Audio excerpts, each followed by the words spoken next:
بسم اللہ الرحمن الرحیم۔ السلام علیکم ڈاکٹر صاحب۔ وعلیکم السلام ورحمۃ اللہ وبرکاتہ۔ جی رب العالمین کا بہت کرم ہے۔ الحمدللہ۔ قرآن یا فرقہ، یہ ایک سوال ہے، آپ جانتے ہیں، اور یہی ہمارے چینل کا نام ہے، اور اسی پلیٹ فارم سے آپ کے سامنے سجل علی اور ڈاکٹر سید علی اسد موجود ہیں۔ ہمارا تعارف آپ جانتے ہیں الحمدللہ کہ ہم مسلمان ہیں، اور ہمارا کسی بھی قسم کے فرقے سے کوئی بھی تعلق نہیں ہے الحمدللہ، اور ہم اللہ اور اس کے رسول کے حکم کے مطابق قرآن کو سمجھنا، اس پر عمل کرنا اور اس کی ترویج یعنی تبلیغ کرنا فرض سمجھتے ہیں، کیونکہ اللہ نے قرآن میں فرمایا ہے کہ وَتَوَاصَوْا بِالْحَقِّ، حق یعنی قرآن کی ایک دوسرے کو تلقین کرو، اور نبی کریم صلی اللہ علیہ وسلم نے فرمایا ہے کہ بلغوا عنی ولو کان آیہ، یعنی تبلیغ کر دو میری طرف سے اگرچہ ایک آیت ہی ہو۔ تو اس وجہ سے، اس مقصد کے تحت ہم آپ کے سامنے حاضر ہوتے ہیں، اور آپ کا بہت شکریہ جس طرح سے آپ نے محبت دی، پیار دیا، اور لائکس کی صورت میں، فالو کی صورت میں، اور شیئر کیا آپ نے، فیوریٹس کی ہماری ویڈیوز، ہمارے لیے یہ بہت ہی، میرا خیال ہے ڈاکٹر صاحب ہمارے لیے یہی سرمایہ ہے۔ یہ نا وہ نبی صلی اللہ علیہ وآلہ وسلم نے جو فرمایا ہے نا کہ جس کا مفہوم ہے سورہ فرقان کی آیت ہے کہ میں تم سے کسی اجرت کا سوال نہیں کرتا سوائے اس کے کہ جو تم میں سے چاہے سیدھے رستے کی ہدایت پر۔ سبحان اللہ، ماشاء اللہ ماشاء اللہ۔ تو ہمارے لیے اصل جو دولت ہے وہ تو آخرت کی وہ نعمتیں ہیں نا، جی جس کے لیے سب نے رغبت کی۔ جی جیسے ابھی ہم پچھلے رکوع میں پڑھ رہے تھے سورہ صفات کے، جی کہ عمل کرنے والوں کو چاہیے کہ اس میں جنت کے لیے عمل کریں، ہاں اور رغبت کرنے والوں کو چاہیے کہ اس کی طرف رغبت کریں۔ یہ بھی کہیں اور مفہوم آیا ہے جی قرآن مجید۔ جی تو ہمارا مقصد اللہ کا شکر ہے وہ یہ ہے کہ اس دنیا میں کچھ ایسا کریں کہ جس کی وجہ سے اللہ پاک ہمیں جو ہے وہ جنت نصیب فرمائے۔ ایسے ہی ڈاکٹر بالکل ایسے ہی۔ اور آج جو ہے نا تلاوت انشاءاللہ تعالی میں کرتا ہوں، جی جی کبھی کبھی میں کبھی کبھی آپ۔ اللہ ڈاکٹر صاحب ضرور۔ تو آج ہم نے انشاءاللہ تعالی سورہ مبارکہ صافات کی آیت نمبر 75 سے لے کر آیت نمبر 113 تک انشاءاللہ تعالی پڑھنا ہے۔ اعوذ باللہ السمیع العلیم من الشیطان الرجیم وَلَقَدْ نَادَانَا نُوحٌ فَنِعْمَ الْمُجِيبُونَ وَنَجَّيْنَاهُ وَأَهْلَهُ مِنَ الْكَرْبِ الْعَظِيمِ وَجَعَلْنَا ذُرِّيَّتَهُ هُمُ الْبَاقِينَ وَتَرَكْنَا عَلَيْهِ فِي الْآخِرِينَ سَلَامٌ عَلَى نُوحٍ فِي الْعَالَمِينَ إِنَّا كَذَلِكَ نَجْزِي الْمُحْسِنِينَ إنه من عبادنا المؤمنين ثم أغرقنا الآخرين وإن من شيعته لإبراهيم إذ جاء ربه بقلب سليم إذ قال لأبيه وقومه ماذا تعبدون أئفكا آلهة دون الله تريدون فما ظنكم برب العالمين فنظر نظرة في النجوم فقال إني سقيم فتولوا عنه مدبرين فراغ إلى آلهتهم فقال ألا تأكلون ما لكم لا تنطقون فراغ عليهم ضربا باليمين فأقبلوا إليه يزفون قال أتعبدون ما تنحتون والله خلقكم وما تعملون قالوا ابنوا له بنيانا فألقوه في الجحيم فأرادوا به كيدا فجعلناهم الأسفلين وقال إني ذاهب إلى ربي سيهدين رب هب لي من الصالحين فبشرناه بغلام حليم فلما بلغ معه السعي قال يا بني إني أرى في المنام أني أذبحك فانظر ماذا ترى قال يا أبت افعل ما تؤمر ستجدني إن شاء الله من الصابرين فلما أسلما وتله للجبين وناديناه أن يا إبراهيم قد صدقت الرؤيا إنا كذلك نجزي المحسنين إن هذا لهو البلاء المبين وفديناه بذبح عظيم وتركنا عليه في الآخرين سلام على إبراهيم كذلك نجزي المحسنين إنه من عبادنا المؤمنين وبشرناه بإسحاق نبيا من الصالحين وباركنا عليه وعلى إسحاق ومن ذريتهما محسن وظالم لنفسه مبين. سبحان صدق اللہ. ماشاء اللہ. ڈائریکٹ ڈاکٹر صاحب قومی ترجمہ و تشریح پہ جان جی بالکل انشاءاللہ تعالی. سورہ صافات آیت نمبر 75. اعوذ باللہ السمیع العلیم من الشیطان الرجیم. وَلَقَدْ نَادَانَا نُوحٌ فَلَنِعْمَ الْمُجِيبُونَ. اور ضرور چکے ندا دے ہم نوح کو. بس ضرور نہیں ندا اور یقیناً ندا دی ہمیں نو نے، نو فائلی شکل میں ہے نا. کو ٹھیک نوح یعنی نوح نے ہمیں ندا دی. اس کو دوبارہ دیکھتے ہیں ڈاکٹر. سورہ صافات آیت نمبر 75. وَلَقَدْ نَادَانَا نُوحٌ. اور ضرور چکا ندا دے ہمیں نوح، یعنی نوح نے ہمیں یقیناً پکارا. فَلَنِعْمَ الْمُجِيبُونَ. بس ضرور اچھا ہے، کیا ہی اچھے ہیں ہم قبول کرنے والے، ہاں جی جواب دینے والے. جی مجیبون جواب دینے والے. جی فلنعم المجیبون، کیا ہی اچھے ہم جواب دینے والے ہیں. یہ ہم جو ہے نا یہ اس میں آئے گا حذف کے اسلوب میں، بالکل لفظی مطلب آئے گا پس اچھے ہیں جواب دینے والے. یہ جناب نوح، ہاں جی کب کیوں پکارا تھا انہوں نے اللہ کو، اور کیا دعا ان کی قبول ہوئی؟ یہ جو اللہ تعالیٰ کو انہوں نے پکارا تھا اس وقت، یہ پکار بھی جو ہے وہ ہمیں قرآن حکیم میں پتہ چلتا ہے. اگر آپ نے یہ پکار کا تفصیل دیکھنی ہے تو سورہ نمبر 71 دیکھ لیں کہ کیسے انہوں نے اللہ تعالیٰ کے ساتھ فریاد کی ہے کہ میں نے اس طریقے سے قوم کو سمجھایا ہے، اور میں نے کوئی دقیقہ فروگزاشت نہیں کیا، اور میں نے ہر طریقے سے سمجھانے کی کوشش کی ہے، لیکن ان کا سوائے کفر کے کچھ نہیں بڑھا.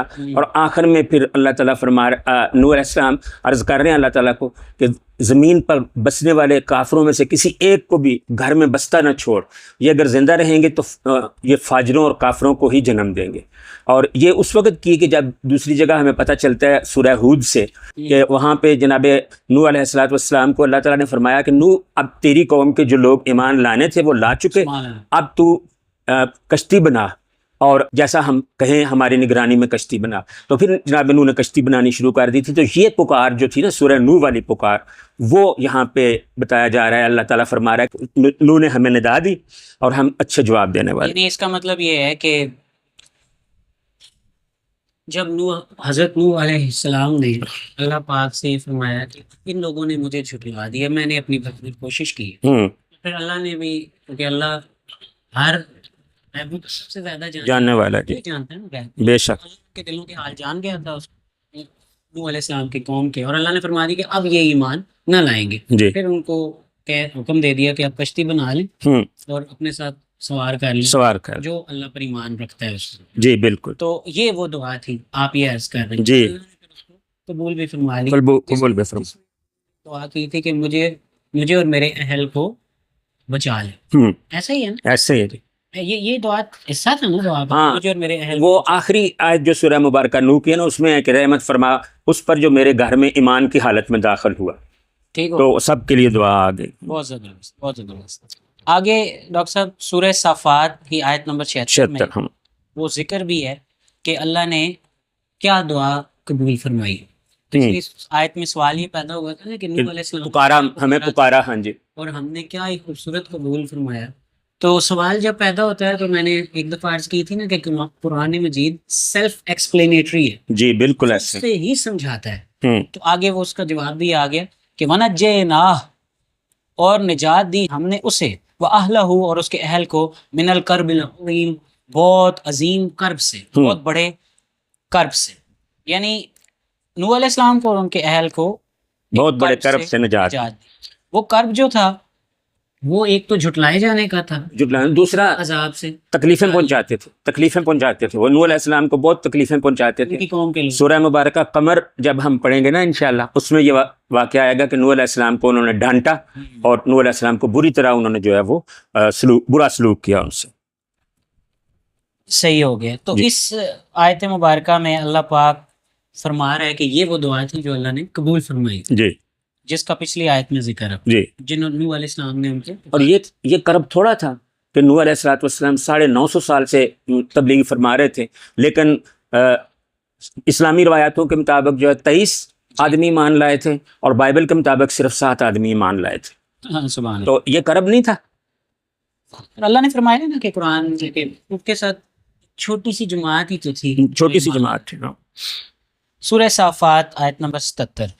وَجَعَلْنَا ذُرِّيَّتَهُ هُمُ الْبَاقِينَ، اور ہم نے قرار دیا اس کی ذریت کو جو باقی رہنے والے تھے، یعنی جو باقی رہنے والے قرار دیا ہم نے.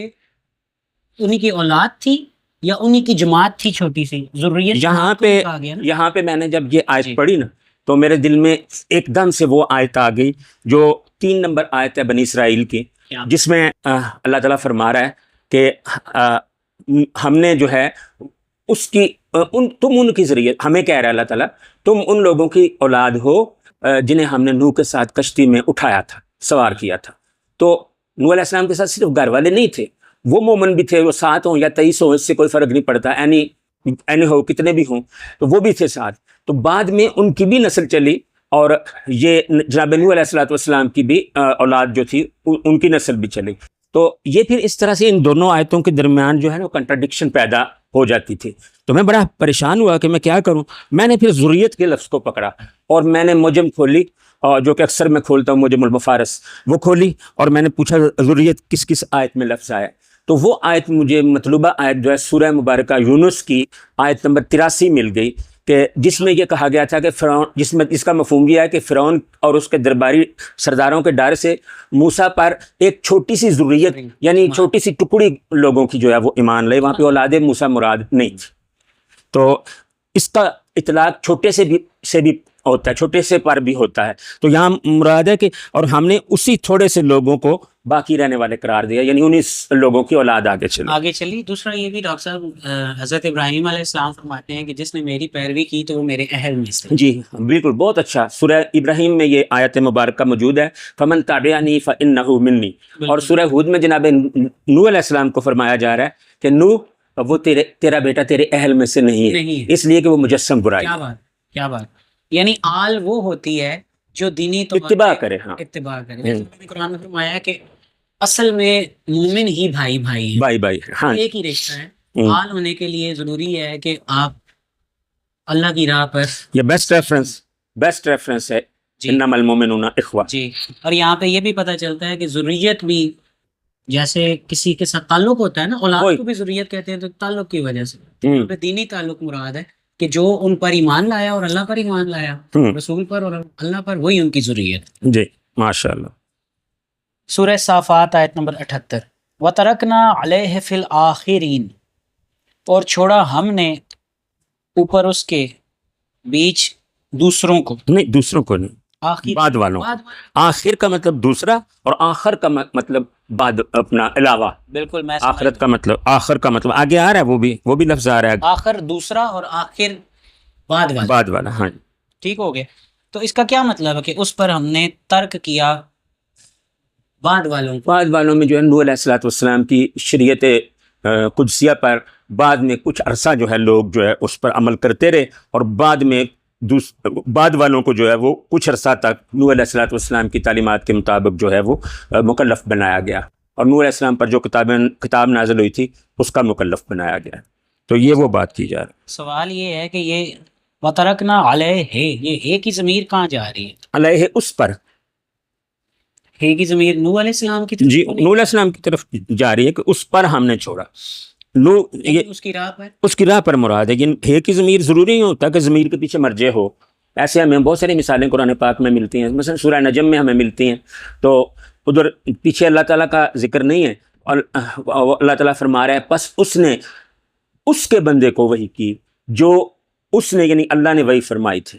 تو یہاں پہلی بات جبریل علیہ السلام مراد ہیں، اور پھر آگے جو ہی کی ضمیر ہے وہ اللہ کی طرف پلٹ رہی ہے، جبکہ اللہ پیچھے جو ہے وہ پچھلی آیت میں لفظ اللہ موجود نہیں ہے. تو یہاں پہ بات یہ ہو رہی ہے سورہ مبارکہ صافات کے 78 نمبر میں کہ ہم نے چھوڑا اس کی راہ پر. ہاں یہاں نوح سے مراد نوح کی راہ ہی ہوگی. بعد والوں کے اگر زمانے یہ بھی کہا جائے نا کہ نوح پر چھوڑا، اس کا مطلب نوح کی اولاد، نوح کی شریعت پر. انڈرسٹوڈ بات. جیسے اللہ کا اگر ذکر ہو تو پھر اللہ کی راہ مراد ہوتی ہے، جی اور اللہ کی راہ پر ہی اس کے رسول ہوتے ہیں، جی بالکل ایسے ہی. یہ ان کی راہ مراد ہے. تو نہیں، میں سمجھنے کے لیے عام ایک بندے کو ایز اے اسٹوڈنٹ سمجھنے کے لیے میں عرض کر رہا ہوں کہ جو پچھلے تھے ان کو ان کی راہ پر چھوڑ دیا. جی یعنی پھر ایک زمانے تک بعد کے لوگ، دوسرے لوگ جو تھے بعد میں آنے والے، وہ اس راہ پر رہے. ایسے ہی بالکل ایسے ہی. سورہ صافات. اچھا، اس سے اور کیا آپ سمجھتے ہیں کہ وَتَرَكْنَا عَلَيْهِ فِي الْآخِرِينَ، اور کیا مفاہیم آپ کے ذہن میں آ سکتے ہیں؟ پرابیبل ریزنز کیا ہو سکتی ہیں یہ جملہ؟ اس میں کسی حد تک ہم بھی ہو سکتے ہیں، کیونکہ ہماری کتاب میں بھی جناب نوح علیہ الصلوۃ والسلام کا نمونہ عمل جو ہے وہ پیش کیا گیا ہے، اور ان انبیاء کرام میں سے جناب نوح علیہ الصلوۃ والسلام ہیں کہ جن کا کثرت سے قرآن میں تذکرہ فرمایا گیا ہے.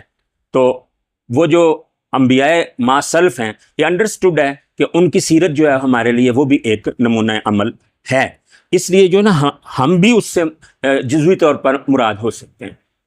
صحیح. اور یہ اگلی آیات کچھ اس کا ہمیں اشارہ دیتی ہیں، جس میں اللہ فرماتا ہے نا وَإِنَّ مِن شِيعَتِهِ لَإِبْرَاهِيمَ. جی یہ بعد والے لوگ جو ہیں ان کی راہ پر ہیں. اچھا آگے چلتے ہیں ڈاکٹر. جی بڑی خوبصورت آیت مبارکہ آ رہی ہے، دل خوش ہو جاتا ہے پڑھ کے. سورہ صافات آیت نمبر 79. سلام علی نوح فی العالمین. واہ ماشاء اللہ. سلام ہو نوح پر عالمین میں، جہانوں، عالمین میں، یعنی تمام زمانوں میں.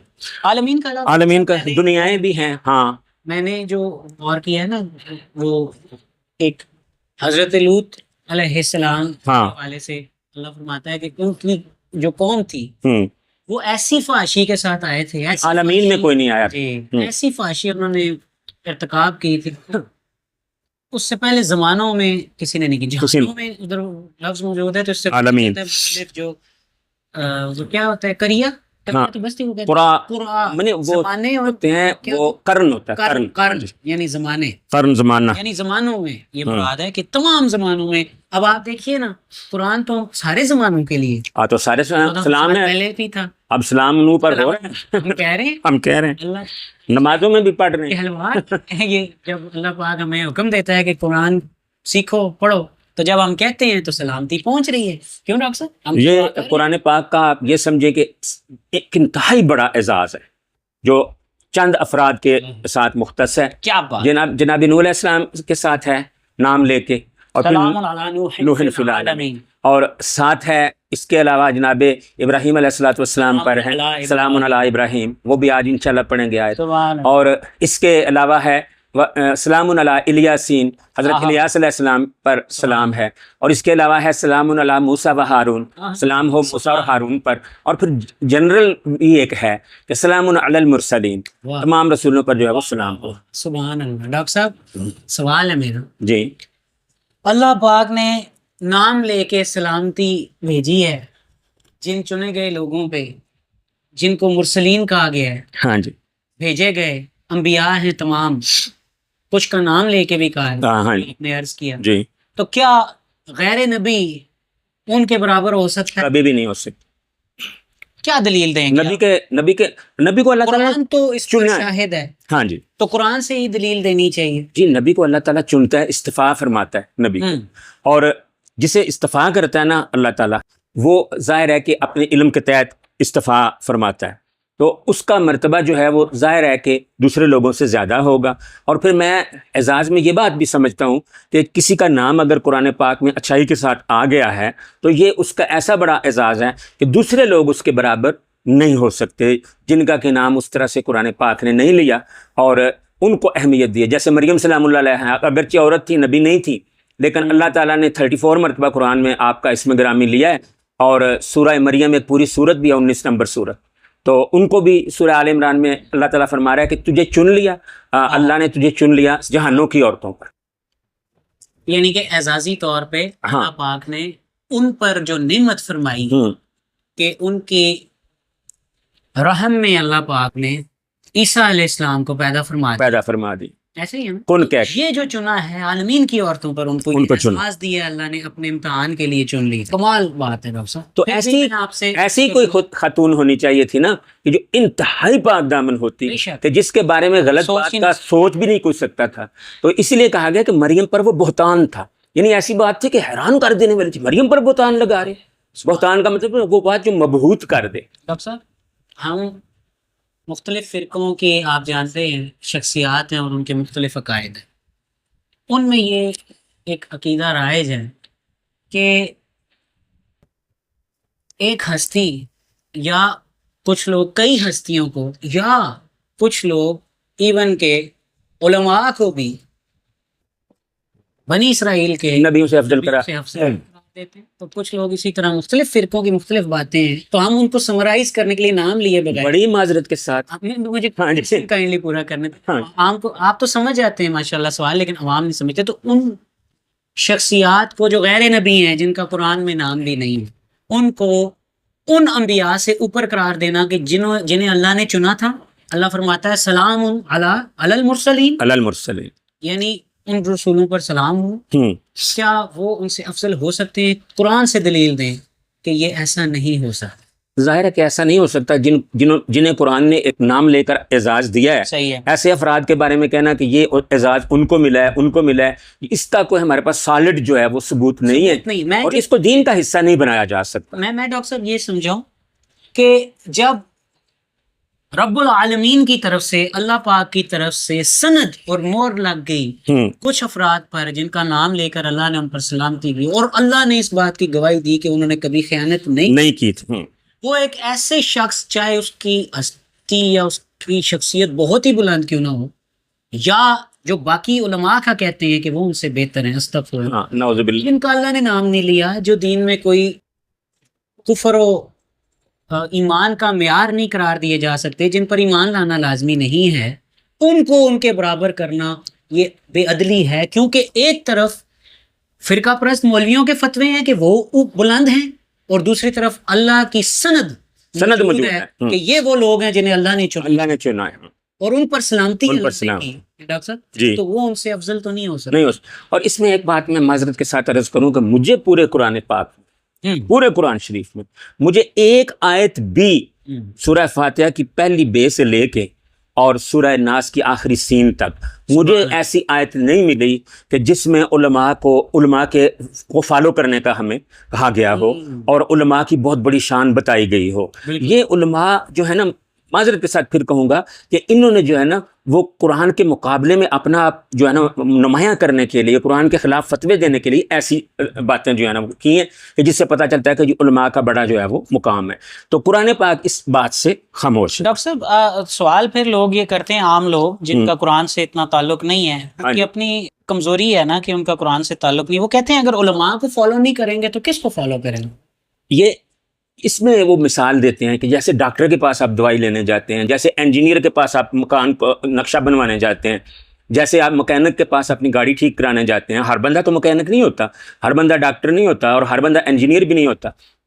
تو اس لیے ہمیں علماء کا ایک طبقہ ہونا چاہیے کہ جو ہمیں جو ہے وہ سیدھی راہ دکھائے. حالانکہ انجینئرنگ جو ہے وہ ہر بندے کا کام نہیں ہے، ہر بندے کے ساتھ تعلق نہیں رکھتا انجینئرنگ کا کام، اور مکینک کی ضرورت ہر بندے کو نہیں ہے. اور اسی طرح سے باقی جو چیزیں ہیں اس کی ضرورت بھی، ڈاکٹر کی ضرورت بھی ہر بندے کو نہیں ہے. تو اس لیے چند افراد اگر وہ علم حاصل کر کے لوگوں کو اپنے علم سے فائدہ پہنچا لیں، دیٹس انف. یہ اللہ تعالیٰ نے ڈویژن آف لیبر کے ساتھ انسان کو پیدا کیا ہے. کوئی کسی کو ایک صلاحیت دی ہے، کسی کو دوسری صلاحیت دی ہے، لیکن اسلام جو ہے نا، دین، وہ سب کا معاملہ ہے، وہ ہر ایک شخص کے ساتھ وابستہ ہے، اور ہر ایک شخص پر فرض ہے کہ وہ سمجھ کے جو دین اپنایا اس نے اسے سمجھ کے اپنائے، دلیل کے ساتھ اسے اپنائے. تو یہ ضروری ہے ہر شخص کے لیے. تو اس لیے پھر کوئی ضروری نہیں ہے کہ کوئی عالم دین ہی آپ کو جو ہے وضاحت کر کے دے. قرآن پاک کے بارے میں یہ کہا جاتا ہے کہ سوائے بڑے درجے کے علماء کے قرآن پاک کو کوئی سمجھ نہیں سکتا، سوائے بڑے درجے کے جو ہے وہ اس کے علماء. لیکن قرآن پاک میں علماء کی اگر آپ کو کہیں تعریف نظر آتی ہے، یعنی تعریف کی طرف، تو وہ خاص علماء کی ہے. جیسے کہ سورہ مبارکہ فاطر میں اللہ تعالیٰ فرما رہا ہے کہ اللہ سے تو اس کے عبادت گزار، اللہ سے تو اس کے عالم بندے ہی جو ہے ڈرتے ہیں. تو یہاں پہ عالم بندے وہ مراد ہیں جو اللہ سے ڈرتے ہیں. تو جو اللہ سے ڈرتا ہو نا وہ دین کے خزانے پر سانپ بن کے نہیں بیٹھتا اور لوگوں کو اس طرف بلاتا ہے. صرف قرآن کی جو تبلیغ جو اسلام کی تبلیغ صرف یہ ہے کہ لوگوں کو قرآن سے وابستہ کر دیا جائے. میرے ایک دوست تھے, اللہ کی کرامت فرمائے, انہیں انتقال ہو گیا ان کا. مجھے ایک دن کہتے ہیں ڈاکٹر صاحب لوگ ٹھیک نہیں ہو رہے تو ہم لوگوں سے کیسے جو ہے تبلیغ, لوگوں میں کیا تبلیغ کریں. تو میں نے اس وقت انہیں کہا تھا کہ آپ کسی بندوں کا ہاتھ پکڑیں اور قرآن کے ہاتھ میں تھما دیں, تبلیغ قرآن خود کر لے گا, اس کی آگے ضرورت ہی نہیں. اور یہ میرے پاس ثبوت ہیں اس بات کے کہ جن لوگوں نے قرآن کو سمجھنے کی کوشش کی ہے سچے دل سے اور قرآن کو قرآن سے سمجھنے کی کوشش کی ہے, علماء جو سو کالڈ علماء ہیں ان سے بہت زیادہ وہ قرآن کو سمجھتے ہیں. جی بہت خوب ڈاکٹر صاحب. یہ دیکھیے سورہ توبہ کی 34 نمبر آیت میں اللہ فرماتا ہے یا ایھا الذین آمنوا ان کثیرا من الاحبار والرہبان لیأکلون اموال الناس بالباطل باطل, ہاں, ویصدون عن سبیل اللہ, اللہ کی راہ سے روکتے ہیں. اے وہ لوگوں جو ایمان لائے ہو, یقیناً احبار میں سے یعنی بڑے درجے کے علماء میں سے کثیر ہیں اور راہبوں میں سے جو لوگوں کا مال باطل طریقے سے کھاتے ہیں اور وہ روکتے ہیں اللہ کی راہ سے. والذین ینکزون الذھب والفضہ, اور یہ وہ لوگ ہیں جو سونا اور چاندی خزانہ کرتے ہیں, ولا ينفقونھا فی سبیل اللہ, اور اللہ کی راہ میں اسے خرچ نہیں کرتے. فبشرھم بعذاب علیم, بس بشارت دے دے انہیں دردناک عذاب. خبر کثیر علماء کو یہ بشارت ہے, آپ اندازہ کر لیں. مخاطب کیا گیا ایمان والوں. تو یہاں سے پتہ چلتا ہے جی کہ علماء کی پیروی کا کہیں بھی حکم نہیں, بلکہ وہ عالم جو کہ حق کو چھپاتے ہیں, اللہ کی راہ سے روکتے ہیں, اور سونا چاندی کمانے کا ان کا جو ایک ٹاسک ہے, ایک جو دنیا کماتے ہیں, آیتوں کو بیچتے ہیں, ان کی پیروی کا کہیں بھی حکم نہیں, کسی کی پیروی کا بھی حکم نہیں ہے. سورہ اعراف کی آیت نمبر 3 میں اللہ فرماتا ہے کہ اتبعوا ما انزل علیکم من ربکم ولا تتبعوا من دونہ اولیاء, کہ اس کی پیروی کرو جو اللہ نے تمہاری طرف نازل فرمایا ہے, تمہارے رب نے تمہاری طرف نازل فرمایا ہے, اور اس کے علاوہ اولیاء کی پیروی نہ کرو. اب اولیاء علماء کی صورت ہیں, کتاب کی صورت میں, کسی بھی صورت میں. قلیلا ما تذکرون, بہت کم ہی ہے جو تم نصیحت حاصل کرتے ہو, نصیحت حاصل کرتے ہو.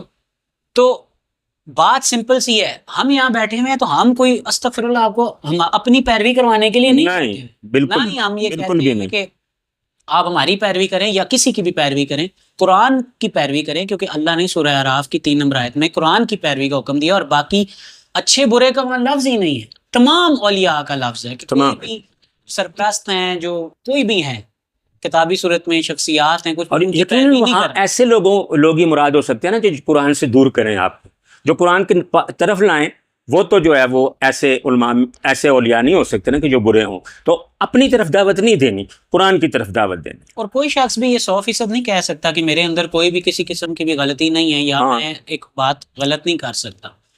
آپ نے سب کو سننا ہے. سورہ زمر کی آیت نمبر 17-18 مفہوم آتا ہے کہ اس کا استعمال کرنے والے لوگوں کے لیے خوشخبری ہے. یہ وہ لوگ ہیں جو سب کی بات سنتے ہیں اور ان میں سے قول آسن یعنی قرآن کے مطابق اچھی بات کو ایکسیپٹ کرتے ہیں.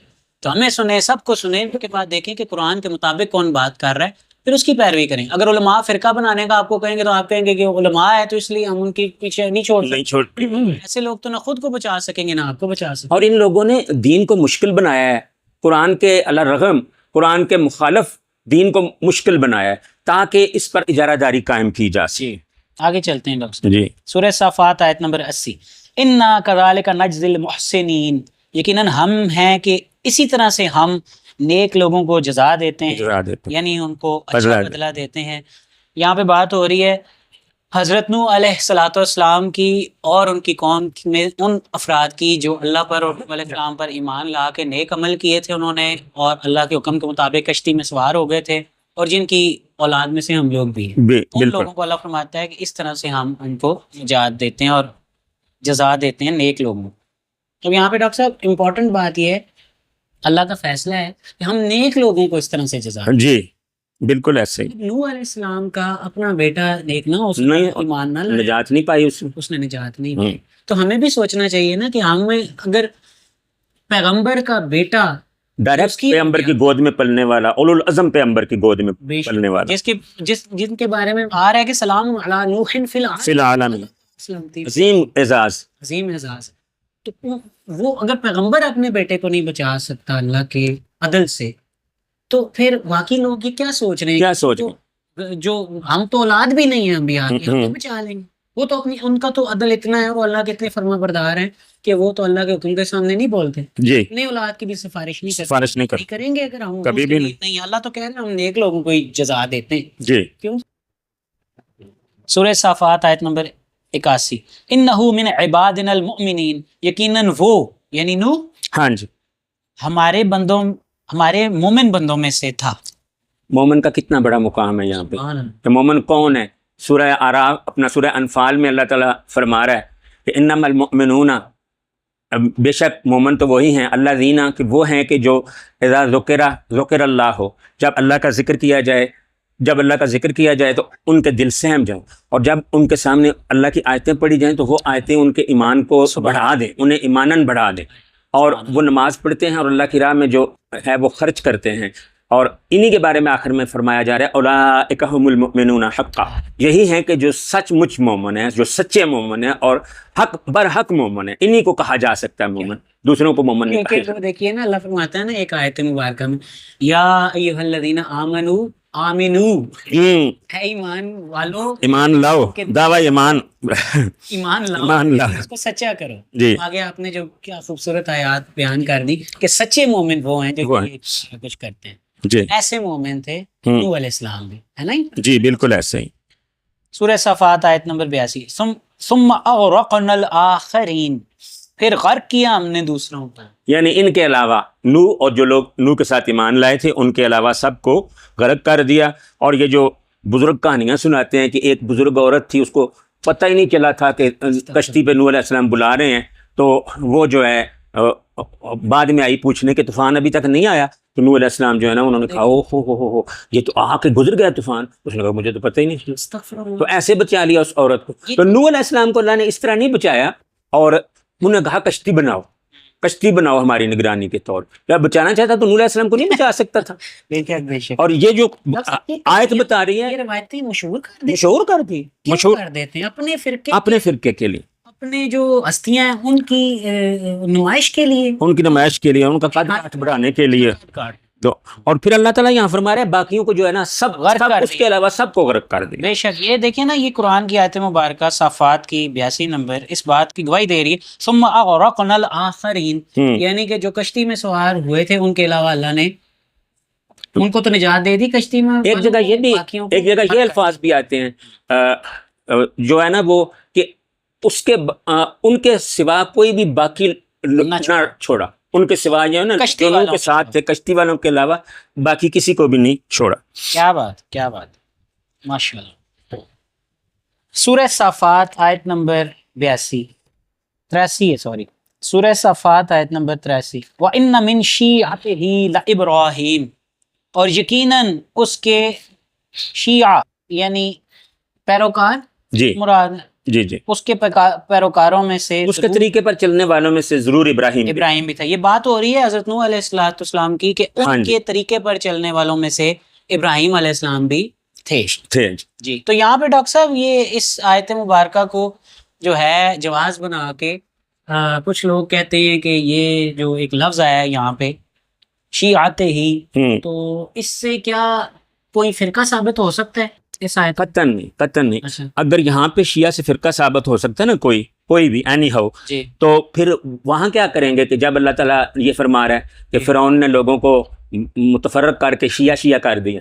اچھا، شیعہ کر دیا. اور فی شیع الاولین، اس سے پہلے شیعوں میں یہ بھی جو ہے، اور قرآن پاک میں اس جگہ کے سوا باقی جتنی جگہوں پر بھی یہ لفظ آیا ہے وہ مذمت کے معنوں میں آیا ہے. اچھا. تو اس سے مطلب یہ ہے کہ یہاں پہ شیعہ کا مطلب ہوتا ہے پیروکار. اور پیروکار یہ بھی یاد رکھیں کہ پیروکار ہمیشہ پیغمبر کا ہوگا، نبی اور رسول جو ہیں ان کا ہوگا پیروکار. نبی اور رسول کے علاوہ کوئی پیروکار کسی کا ہو ہی نہیں سکتا. اگر وہ کسی کا پیروکار ہو سکتا ہے تو اس کا مطلب ہے کہ نبی جو ہے نا اس کی سیرت کچھ اور ہے اور کتاب کچھ اور کہہ رہی ہے، اور وہ بندہ جو ہے نا وہ اس سے الگ کوئی راستہ پیش کر رہا ہے، اس لیے اس کی پیروی ضروری ہے. جی. اب میں نے ڈاکٹر صاحب یہ چیٹ جی پی ٹی سے پوچھا ہے کہ شیعہ کا ورڈ کہاں آیا ہے، تو آپ ترجمہ کرتے جائیے، میں جی وہ کرتا ہوں. سورہ انعام کی 65 نمبر آیت میں قل هو القادر على ان يبعث عليكم عذابا من فوقكم. اچھا اس کا وہ لکھنے کا انداز اور ہے نا، تو ہاں. یہ مجھے اور یہ اللہ تعالیٰ فرما رہا ہے یہاں پہ کہ وہ اس کہ پر قادر سورہ ہے. انعام کی 65 نمبر آیت ہے یہ، جی اور اس میں اللہ تعالیٰ فرما رہا ہے کہ اللہ اس پر قادر ہے، یقیناً اللہ اس پر قادر ہے کہ وہ تمہارے سروں کے اوپر سے عذاب بھیج دے، یا تمہارے پیروں کے نیچے سے عذاب بھیج دے، او یا تمہیں شیعوں میں گڈمٹ کر دے، او یلبسکم شیعا. شیعہ، یا تمہیں شیعوں میں گڈمٹ کر دے، یعنی یہاں بھی فرقوں میں بانٹ دے. یہاں یہاں مراد ہے کہ فرقوں میں بانٹ دے، صحیح بات. تو گروہ. ایک کو دوسرے کی سختی کا مزہ چکھا دے. تو اس سے پتہ چلتا ہے سورہ صافات کی آیت میں جو آیا ہے، آیت نمبر کہ فرقے سارے جو ہے نا اسی نام سے. جی وَإِنَّ مِن شِيعَتِهِ لَإِبْرَاهِيمَ، اچھے معنوں میں آیا یہ، اچھے میں نا. اور یہاں پہ گروہ بندی کے معنوں میں آیا جی. یعنی پھر سورہ قصص میں آتا ہے ان فرعون علا فی الارض وجعل اہلها شیعا. بے شک فرعون جو ہے زمین میں بڑا سرکش تھا، اور اس نے زمین کے رہنے والوں کو شیعہ شیعہ کر دیا تھا. تو یہاں بھی شیعہ کا ورڈ ہے. پھر آگے آیا ہے ڈاکٹر صاحب سورہ مریم کی 69 نمبر آیت میں، مریم 69 تو نہیں، مریم کا 19 نمبر ہے. ہاں 19 نمبر. جی ٹھیک. ثم لننتزعن من ثم شیعہ. لننزعن، جی اس میں ہے کہ پھر ہم تمام شیعوں میں سے اسے نکال لیں گے جو اللہ کے سامنے ہیکڑی کرنے والا ہوگا. ٹھیک ہے. اور لیکن یہ تمام گروہوں مراد ہے یہاں پہ، جی تمام گروہوں سے. صحیح ہو. تو اس کا مطلب یہ ہے کہ یہاں سے کوئی کسی قسم کا بھی کوئی گروہ ثابت نہیں ہوتا. جو شیعہ جی. کا ورڈ ہے وہ اب ہم نے جو اس میں نکالا ہے تو صافات میں اچھے معنوں میں آیا ہے، اور مریم، سورہ قصص اور سورہ انعام میں یہ غلط معنوں میں. غلط معنوں میں. اب میں آپ کو کوئی بتاؤں گا اللہ کے رسول کی سنت، تو آپ اس پہ عمل کرتے ہوئے یہ کہیں گے کہ یہ علی اسد صاحب کی سنت ہے.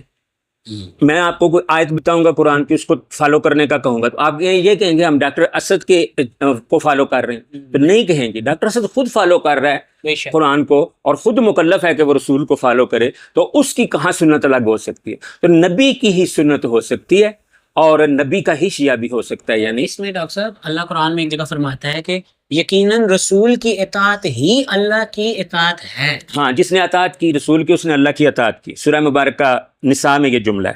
اس سے پتہ چلتا ہے کہ رسول صلی اللہ علیہ وسلم جو اللہ پاک کی طرف سے بھیجے گئے ہوتے ہیں، سند یافتہ ہوتے ہیں، ہم ان کی اطاعت مکلف ہیں، مکلف ہے، اور انہی کی اطاعت، انہی کی سنت اپنانے پر مکلف ہے. اور جو بھی اپنی علیحدہ سنت بنائے گا استغفر اللہ، یا کسی سے منسوب کی جائے وہ گی، بدعت کی بنیاد رکھے گا، وہ تو بدعت بنا دے گا. تو سارے جو اچھے لوگ ہیں، شخصیات ہیں، وہ نبی صلی اللہ علیہ وسلم کی سنت پر ہم. جی. اسی وجہ سے تو ان کا سارا مقام ہے، ورنہ وہ معاذ اللہ کو بدعت تو نہیں بنا رہے نا، بدعت تو نہیں بنا رہے. نئی کوئی سنت تو نہیں ایجاد کر. اور جتنے بھی امت کے صالحین ہیں انہوں نے جو نیکی کی تو قرآن اور رسول کی باتوں پر عمل کر کے کی. انہوں نے ایسے نیکی نہیں کی کہ جنگلوں میں 25 سال جو ہے نا کھجل خوار ہوتے رہے، اور نیچے سے اٹھا اٹھا کے کھاتے رہے، اور 1 سال روزہ رکھتے رہے، 1 سال پانی پیتے تھے، 1 سال پانی بھی نہیں پیتے تھے. تو ایسی کوئی کام جو ہے نا ایسا کوئی کام انبیاء کرام نے نہیں کیا. یہ جو ان کی کیا لوگوں کے مطلب خیالات بالکل قرآن سے اپوز کرتے ہیں قرآن، الٹ کیوں ہو گئے؟ قرآن میں تو ہمیں کوئی ایسے چلے کا کوئی کانسیپٹ، کوئی جنگلوں میں قرآن تو ہمیں کھانا پینا چھوڑ دینے کا کانسیپٹ نہیں ملتا. میانہ روی ملتی ہے، نبی کی سنت ملتی ہے. اور اس میں دیکھیں کہ قرآن سے ہمیں جو ملتا ہے وہ ایک ایسی شریعت کے تابع ہمیں بناتا ہے کہ جو ہماری وسعت میں ہے، یعنی آسانی سے ہم اس پر عمل کر سکتے ہیں. تو یہ بلا کیا ہوا کہ کچی تند کے ساتھ، کچے دھاگے کے ساتھ کنویں میں 12 سال تک الٹے لٹکے رہے اور اللہ کا ذکر کرتے رہے، یعنی اس دوران نمازیں بھی نہیں پڑھی. نہیں، یہ کس کی سنت تھی؟ استغفر اللہ. یہ اللہ نے دیا، نہ اللہ کے رسول نے حکم دیا. کس نے اس شخص کو، جو بھی تھے وہ ایسی ہستیاں ہیں کہ ایک ہستی تھی، وہ جب عرفات میں گئیں تو انہیں بتایا گیا کہ یہاں آپ نے زوال سے لے کے غروب تک ٹھہرنا ہے، یہ حج کا رکن اعظم ہے، یہاں پہ آپ نے حج کرنا ہے. تو وہ 1 سال تک وہاں ٹھہری رہی، اور انہوں نے کہا کہ مجھے تو شرم آتی ہے کہ میں اتنا تھوڑا سا جو ہے وہ ٹھہروں یہاں پہ. تو انہوں نے سارے باقی جو حج کے اعمال ہیں نا آگے والے جو مکمل کرنے تھے، وقوف مزدلفہ ہے، وقوف منی ہے، پھر کنکر مارنے ہیں، شیطانوں کو رمی ہے، پھر اس کے بعد طواف زیارہ جو اہم ترین رکن ہے حج کا اور صحیح ہے حج کی، یہ انہوں نے سارے چھوڑ دیے.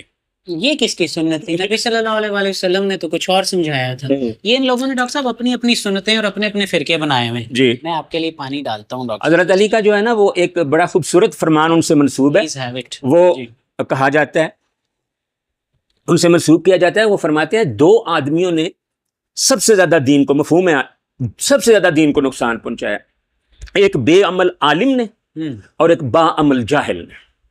بے عمل عالم کی وجہ سے لوگ جو ہے دین سے برگشتہ ہوئے ہیں، اور با عمل جاہل کی وجہ سے لوگ بدعتوں میں مبتلا ہوئے ہیں۔ ڈاکٹر صاحب بات ایسے اللہ قرآن میں فرماتا ہے کہ جب تو ایمان لے آیا تو کسی کا کفر تجھے کوئی نقصان نہ نہیں پہنچائے، ہاں ٹھیک ہے ڈاکٹر صاحب؟ بالکل ایسے ہی، پھر ایک جگہ اللہ نے فرماتا ہے جس نے کفر کیا تو وہ اس کا کفر اسی پر ہے۔ اسی پر۔ سوال میرا سمپل سا ہے ڈاکٹر صاحب، جی اگر کوئی 2 نمبر انسان ہے یا جن ہے جیسے کہ شیطان ہے، وہ کافر ہو گیا ہے، جی، تو جب تک آپ کافر نہ ہونا چاہیے وہ آپ کو کافر کرے گا؟ کبھی بھی نہیں ایسا ہو سکتا۔ دیکھیے اگر تو کسی نے کسی کو مغالطے میں شیطان بھی نہیں کر سکتا۔ ابراہیم 22 میں وہ بھی کہہ رہا ہے کہ مجھے تم پر کوئی زبردستی نہیں تھی۔ تو یہ لوگ دین کو نقصان پہنچانے کی اپنے نظام میں کوشش کرتے ہیں، جو بے عمل عالم جو ہوتے ہیں نا، جی کیا یہی عرض کیا گیا؟ جی بالکل، یہ اپنے نظام میں کوشش کرتے ہیں، دین کو یہ نقصان نہیں پہنچا سکتے، قرآن کو کیا کوئی نقصان پہنچائے؟ کوئی نہیں پہنچا سکتا۔ یہ لوگوں کو گمراہ کرتے ہیں، اور لوگ اس لیے گمراہ ہوتے ہیں کیونکہ وہ ان کے پیچھے چلنا چاہتے اپنی خواہشات کی پیروی کرتے ہیں۔ ورنہ دیکھیے کہ نبی کریم صلی اللہ علیہ وسلم کے دور میں کیا کس طرح سے لوگوں کو گمراہ کیا جا رہا تھا، ہاں تو جنہوں نے نہیں ہونا تھا وہ نہیں ہوئے ڈاکٹر۔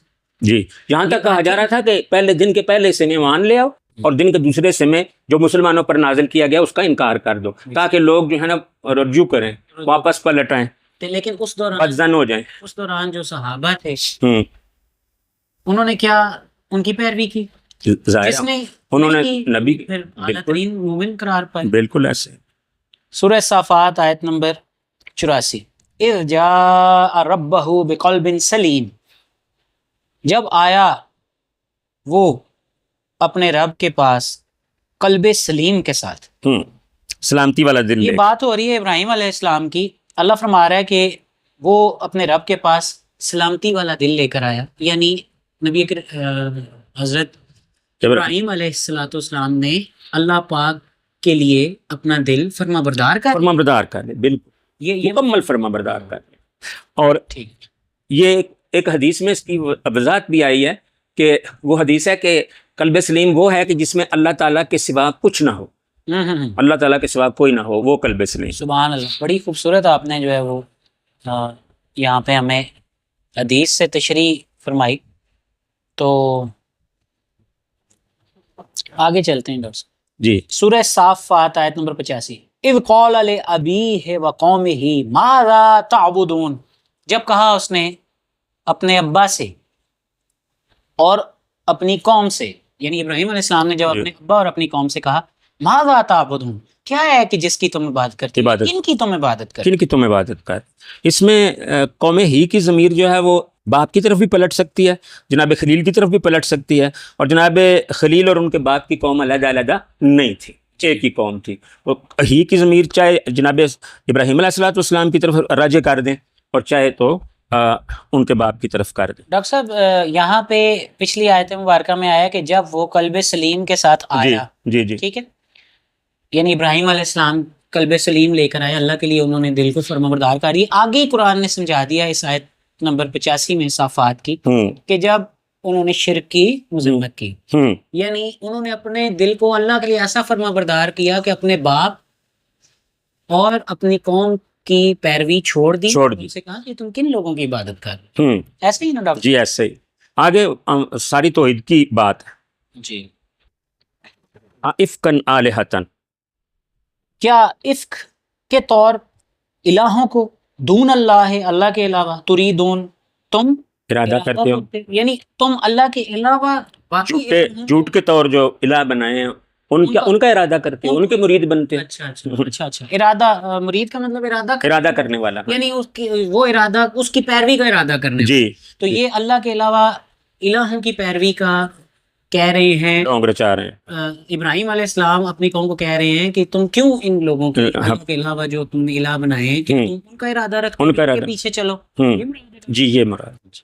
سورہ صافات آیت نمبر 87، فما ظنکم برب العالمین، پس کیا ہے گمان تمہارا عالمین کے رب کے بارے، اس کے بارے میں کیا عقائد ہیں تمہارے؟ یہ ابراہیم علیہ السلام جو ہیں اپنی قوم اور اپنے باپ سے پوچھ رہے ہیں کہ رب کے بارے میں کیا تم سوچتے تم سوچتے ہو رب کے علاوہ جو تم نے الہ بنا رکھی ہے تم ان کا ارادہ ان کا ارادہ ان کی رکھتے پیروی کا. سورہ صفات آیت نمبر 88. فَنَظَرَ نَظْرَةً فِي النُّجُومِ، پس نظر کی اس نے ایک نظر نجوم ستاروں میں. ستاروں میں ایک نظر، یعنی ستاروں کو دیکھا انہوں نے آسمان کی طرف. ایسا ہی ہے جی ایسے ایک اٹھتی سی نظر ڈالی ستاروں کی طرف. صحیح ہے. سورہ صافات آیت نمبر 89. فَقَالَ إِنِّي سَقِيمٌ، پس اس نے کہا یقیناً میں بیمار سقیم ہوں، بیمار. سکم زدہ. یعنی یہاں پہ یہ بات ہو رہی ہے کہ حضرت ابراہیم علیہ السلام جب اپنی قوم کو کہتے ہیں تم اللہ کے علاوہ کن کی عبادت کرتے ہو، تم ان کے پیچھے چلنا چاہتے ہو، الہ جو اللہ کے علاوہ، اور تم عالمین کے رب کے بارے میں وہ کیا گمان کرتے. پھر انہوں نے دیکھا ستاروں میں، ستاروں کی طرف، اور پھر انہوں نے کہا میں تو بیمار ہوں. ٹھیک ہے ڈاکٹر صاحب. جی جی آپ کیا کہیں گے ڈاکٹر صاحب؟ یہ ادھر سے بڑی عجیب باتیں کی جاتی ہیں کہ ابراہیم علیہ السلام کو بیمار، استغفر اللہ کوئی نہ تھے، کوئی نہیں تھے. انہوں نے جھوٹ بولا. یہ جو 3 جھوٹ ابراہیم علیہ السلام سے منسوب کیے جاتے ہیں نا، ایک جھوٹ بائبل سے لیا گیا ہے تو باقی 2 جھوٹ حدیثوں سے لیے گئے ہیں. اور ابراہیم علیہ السلام کو وہاں جھوٹا معاذ اللہ کہا ہے کہ جھوٹ بول رہا ہے ابراہیم علیہ السلام نے. تو 3 جھوٹ جو حدیثوں میں آئے ہیں، پہلا وہ جھوٹ وہ ہے کہ جب سورہ انبیاء میں ذکر ہو رہا ہے جناب خلیل علیہ السلام کے حکیمانہ طرز عمل کا، کہ وہاں جناب خلیل علیہ السلام جو ہے نا انہوں نے ان کے بت توڑ دیے، اور جب وہ واپس آئے تو انہوں نے کہا ابراہیم یہ ہمارے بتوں سے کس نے کیا ہے، کیا تو نے کیا ہے؟ تو ابراہیم علیہ السلام نے فرمایا نہیں، بلکہ یہ ان کے بڑے نے کیا ہے. اگر یہ بول سکتے ہیں تو ان سے پوچھو کہ بتائیں گے کہ ہمارے بڑے نے ایسا کیا ہے. تو وہ پریشان ہو گئے بڑے، اور نیچے سر جھکا لیا انہوں نے، اور دل میں سوچنے لگے کہ ہم تو ظالم ہیں جو ان کو پوج رہے ہیں. لیکن پھر اس ضمیر کی آواز کو انہوں نے دبایا اور کہنے لگے ابراہیم تم تو جانتے ہی ہو یہ بول نہیں سکتے. اور اس واقعے میں پہلی بات یہ کہ ان کافروں نے بھی، وہ اتنے برے نہیں تھے وہ کافر کہ جتنے آج کے لوگ اسلام کا دعویٰ کرنے کے بعد جو کچھ کر رہے ہیں. برے تھے، بغیرت نہیں. بغیرت نہیں. انہوں نے یہ نہیں کہا ابراہیم جھوٹ بول رہے ہو، وہ تو ایسا تو ہو ہی نہیں سکتا. ابراہیم علیہ السلام کی انہیں بات سمجھ میں آ گئی کہ یہ ٹونٹ کر رہے ہیں. ابراہیم علیہ السلام جو ہے نا طنز سے ارشاد فرما رہے ہیں. اور پھر دوسری پھر جھوٹ بولا انہوں نے، یہ جھوٹ بولا نا، بڑے نے قتل ان کو مارا ہے، بڑے نے ان کو توڑا ہے. ہاں یہ جھوٹ سمجھانے کے لیے بولا تھا. اور آپ کہتے ہوتے ہیں کہ جب ایک دفعہ آپ نے مثال دی تھی نا کہ اگر کوئی میری کوئی چیز گم جائے تو میں بچوں سے پوچھتا ہوں ادھر میں نے رکھی تھی، وہ کہتے ہیں ہمیں تو نہیں پتا. تو میں پھر طنزاً انہیں کہتا ہوں اچھا میرے ابا جی قبر سے نکل کے آئے ہوں گے اور وہ لے گئے ہوں گے. تو وہ یہ نہیں کہتے ابا جی جھوٹ نہ بولیں، انہیں سمجھ آ جاتی ہے کہ میں ان کو جو ہے نا ٹونٹ کر رہا ہوں، طنز کر رہا ہوں ان پر. تو ایک تو یہ بات. دوسری یہ بات کہ خدا کو حاضر ناظر جانیں سارے لوگ، اور یہ سوچیں کہ سورہ انبیاء میں جو واقعہ جناب خلیل علیہ السلام کا بت توڑنے والا اللہ تعالیٰ نے بیان فرمایا ہے، یہ کیا ابراہیم علیہ السلام کی مدح میں فرمایا ہے یا ابراہیم علیہ السلام کی ذم میں فرمایا ہے؟ معاذ اللہ مدح میں فرمایا. تو اگر مدح میں فرمایا ہے تو پھر جھوٹ نہیں تھا. اور ویسے بھی دیکھیں کہ اگر جھوٹ جو ہے وہ جیسے کہ حدیث بڑی پڑھتے ہیں یہ کہ جو الحرب خدعہ، جنگ جو ہے وہ دھوکہ ہے. تو دھوکہ کیا ہوتا ہے؟ جنگ میں دھوکہ جو ہے وہ جائز ہے، جنگ میں دھوکہ کرنا جو ہے وہ جائز ہے. ایک طرف تم یہ کہتے ہو اور دوسری طرف تم اتنے بڑے ٹاسک کے لیے جو بات کی جا رہی ہے اس کو جھوٹ کہہ رہے. کتنے افسوس کی بات ہے، کتنے افسوس کی بات. ایک تو یہ جھوٹ کی نسبت دے رہے ہیں استغفر اللہ اس نبی کے بارے میں جس کو اللہ فرما رہا ہے کہ صدیق النبی، صدیق النبی، بہت سچا نبی، بہت سچا. اس کو صدیق النبی سورہ مریم میں اللہ تعالیٰ نے فرمایا ہے کہ صدیق النبی، ابراہیم جو ہے وہ بہت سچا نبی تھا. تو اس کو کہہ رہے ہیں کہ 3 جھوٹ بول رہے ہیں. دوسرا دیکھیں انہوں نے جھوٹ منسوخ کیا کہ جب انہوں نے کہا کہ میں بیمار ہوں. چلیں اس کی بات کر لیتے ہیں. یہاں پہ ڈاکٹر صاحب یہ سورہ صافات کی آیت نمبر 89 میں جو ابراہیم علیہ السلام نے ستاروں کی طرف دیکھا اور پھر کہا میں تو یقیناً بیمار ہوں، اس پر ان لوگوں نے استغفر اللہ جو سو کالڈ مسلمان ہیں انہوں نے سچے ترین نبی کو ابراہیم علیہ السلام کو کہا کہ انہوں نے جھوٹ بولا تھا. تو آپ کیا اس پہ بات ہیں؟ یہ ان کے دل میں پڑھ کے آئے ہیں کہ وہ بیمار نہیں جی. تو انہوں نے کہہ دیا. ہاں، اور یہ مفسرین میں سے کچھ مفسرین نے بڑی خوبصورت بات لکھی ہے. انہوں نے کہا ہے کہ یہ تو تب آپ کہیں نا کہ دنیا کی کسی معتبر تاریخ سے یہ ثابت ہو جائے کہ جناب خلیل علیہ السلام اس وقت بیمار نہیں تھے تو پھر کہا جائے. اب جناب خلیل علیہ السلام نے ستاروں کی طرف دیکھا تو اس میں بعض مفسرین نے یہ لکھا ہے کہ وہ ٹائم کا انہوں نے اندازہ لگایا تھا ستاروں کی طرف دیکھ کے کہ اب یہ ٹائم ہو گیا ہے ان کے جانے کا قریب. مطلب وہ جا رہے تھے قوم کے لوگ کسی میلے میں وہ میلے میں جاتے تھے، وہ واپسی پر پھر آ کے اپنے بتوں کے آگے کھانے رکھ جاتے تھے، اور وہ کھانے کہتے برکت آ گئی ہے ان میں، واپسی پر وہ کھانے کھاتے تھے۔ تو جناب خلیل علیہ السلام جب ادھر گئے ہیں تو انہوں نے طنز کیا بتوں پر بھی، کیا تم کھاؤ گے نہیں؟ آگے آ رہے ہیں آ رہا ہے نا، کیا تم کھاؤ گے نہیں؟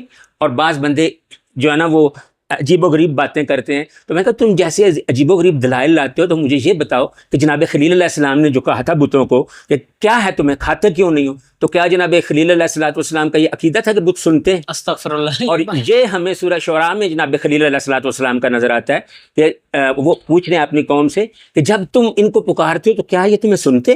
واہ، یہ تو سنتے ہی نہیں ہے۔ یہ تو سنتے ہی نہیں ہے۔ بات یہ ہے کہ ایک جس بندے نے کہا ہے کہ معتبر ترین تاریخ میں کیا یہ لکھا ہوا ہے کہ ابراہیم علیہ السلام اس وقت بیمار نہیں تھے، انہوں نے کہا میں تو اس مفسر پہ بھی حیران ہوں کہ اصدق رب، سب سے سچا رب یہاں گواہی دے رہا ہے کہ ابراہیم علیہ السلام نے کہا میں بیمار ہوں، تو استغفر اللہ رب بھی جھوٹ بول رہا ہے۔ وہ بھی اس سے زیادہ سچی دلیل اور تمہیں کیا ملے گی زبردست کہ ابراہیم علیہ السلام نے کہا میں بیمار ہوں؟ اور ایک جگہ اللہ فرما رہا ہے کہ ابراہیم نے کہا کہ وَإِذَا مَرِضْتُ فَهُوَ يَشْفِينِ، جب میں بیمار ہوتا ہوں تو میں بیمار ہوا تو وہی مجھے شفا دیتا ہے۔ تو اسی کے بعد انہوں نے کہا ہو جی جی بے شک بے شک۔ اب آپ یہ دیکھیں کہ اللہ گواہی دے رہا ہے کہ ابراہیم نے کہا میں بیمار ہوں، یہ مسلمان اپنے آپ کو بہت خوب دلیل ہے، کہہ رہے ہیں کہ ابراہیم نے جھوٹ بولا۔ ان کو کس نے کہا؟ ان کو اللہ نے بتایا استغفر اللہ کہ انہوں نے جھوٹ بولا تھا۔ اور تیسرا جھوٹ بائبل سے لیا ہے، اور وہ یہ ہے کہ جناب سارہ اور جناب ابراہیم علیہ السلام کہیں جا رہے تھے تو جو بادشاہ تھا مصر کا، فرعون مصر، اس نے جو ہے وہ بلا لیا، اور جناب سارہ جو ہے بہت خوبصورت تھی۔ جناب ابراہیم نے انہیں کہا کہ اب میرا یہ کہنا کہ میں بھائی ہوں ورنہ میری جان خطرے میں پڑ جائے گی، تو کہنا ہی میرا بھائی ہے۔ تو یہ کہانی بنائی ہے، اور بائبل میں حضرت خلیل علیہ السلام کے بارے بھی یہ اعزازیہ ماشاءاللہ لکھا ہوا ہے، اور جناب اسحاق علیہ السلام کے بارے بھی سیم ایسا قصہ جو ہے وہ لکھا ہوا ہے۔ میں آپ کو اپنی رائے دوں اس پہ؟ جی جی شاید اس کی اتنی اہمیت نہیں ہے میری رائے کی، لیکن آخر میں ایک انسان ہوں جی جی، اور قرآن پڑھتا ہوں، اور یہ تو مجھے نظر آتا ہے نا کہ اعلیٰ ترین تعریف ہوئی ہے ایک ایسے نبی کی جس کا نام ابراہیم صلاۃ والسلام ہے۔ جی کتنی زیادہ اعلیٰ ترین تعریف جتنی ان کی ہوئی ہے کہ سلام و ابراہیم پر، یقیناً وہ بہت ہی آہ والا، درد دل والا تھا۔ یہ اس وقت کہا ہے کہ جب ابراہیم علیہ السلام نے فرشتوں سے پوچھا نا کہ تمہارا اس کے علاوہ کیا معاملہ ہے، انہوں نے کہا کہ ہم قوم لوط پر جا رہے ہیں عذاب برپا کرنے، تو جناب خلیل علیہ السلام جو ہے ان سے ہم سے جھگڑنے لگا۔ اللہ کہتے ہیں وہ ہم سے جھگڑنے لگا، اور مطلب لوط کے قوم کی حمایت میں کہ ابھی ان کو ٹائم دیا جائے۔ بالکل، اور پھر وہاں پہ جناب ابراہیم علیہ السلام سے اللہ تعالیٰ جو ہے نا ان کی صفائی پیش کرتے ہوئے تین جو ہے نا وہ ان کی خوبیاں بیان کرتا ہے کہ وہ دردمند تھا، وہ بہت ہی زیادہ آہ کرنے والا تھا، اور وہ اللہ کی طرف بہت رجوع کرنے والا تھا، اس لیے اس نے یہ کہا۔ بہت شکریہ ڈاکٹر صاحب، آپ نے ماشاءاللہ کانٹیکسٹ بیان کر دیا۔ میں جو پوائنٹ آپ کو دینا چاہ رہا تھا، اپنی رائے وہ بیچ میں ہی رہے گی۔ میں عرض کر رہا تھا کہ جو اعلیٰ ترین تعریف کی گئی ہے نا قرآن میں حضرت ابراہیم علیہ السلام کی، اس کے حسد اور بخیلی میں ان لوگوں نے ان کے ساتھ ایسی باتیں رکھی ہیں کہ ابراہیم نے معاذ اللہ جھوٹ بولا، انہوں نے کہا میں بیمار ہوں، تو یہ جھوٹ تھا۔ اور تمہیں کس نے بتایا ہے کہ وہ جھوٹ تھا؟ اللہ تو بتا رہا ہے کہ انہوں نے یہ کہا تھا کہ میں بیمار ہوں، اور جب بھی میں بیمار ہوتا ہوں مجھے رب جو ہے وہ میرا رب مجھے شفا دیتا ہے۔ وہ تو اللہ کہہ رہا ہے کہ سچ کہا تھا، تم کہہ رہے ہو جھوٹ بولا ہے۔ یہ حسد ہے ڈاکٹر صاحب، یہ وہ بخیلی ہے جو ان لوگوں کو حضرت ابراہیم علیہ السلام سے۔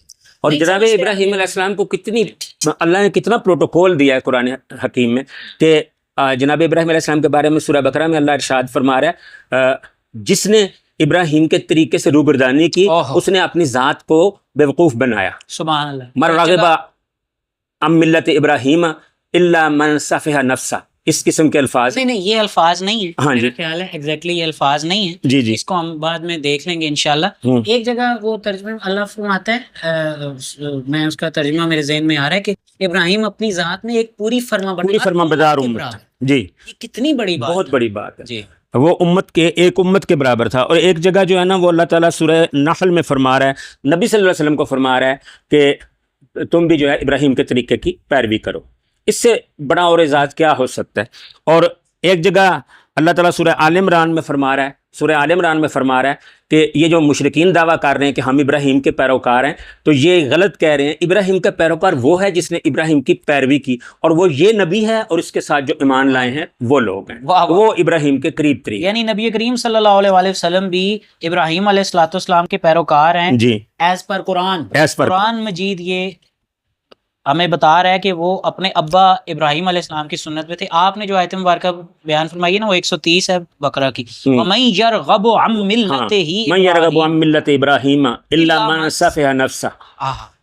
کون ہے جو ابراہیم کے طریقے سے منہ موڑے سوائے اس کے جو اپنے آپ کو بیوقوف بنائے۔ بے وقوف بنائے، بالکل۔ اور ہم نے اسے دنیا میں چن لیا تھا اور یقیناً آخرت میں وہ صالحین میں سے۔ سبحان اللہ، یہ کتنی زبردست بات، کتنی زبردست، صدر بخیلی تھی ان لوگوں کی ابراہیم علیہ السلام کے ساتھ کہ ان کے بارے میں یہ جھوٹ یہ جھوٹ بولے۔ ہاں جی، اور اس سے کیا انہوں نے کیا؟ ابراہیم علیہ السلام کو تو جھوٹا وہ کہہ ہی نہیں، کہہ نہیں سکتے کوئی بھی نہیں مانے گا۔ جی، جس کو اللہ سچا کہے، صدیق النبیہ کہے قرآن میں، وہ یہ کم از کم جھوٹے ثابت ہو گئے ہیں کہ انہوں نے بہتان لگایا ہے ابراہیم علیہ یہ انہوں نے جو اتنے عظیم انسان پر جسے اللہ صدیق قرار دے رہا ہے اور اسے یہ کہہ رہے ہیں کہ انہوں نے جھوٹ بولا۔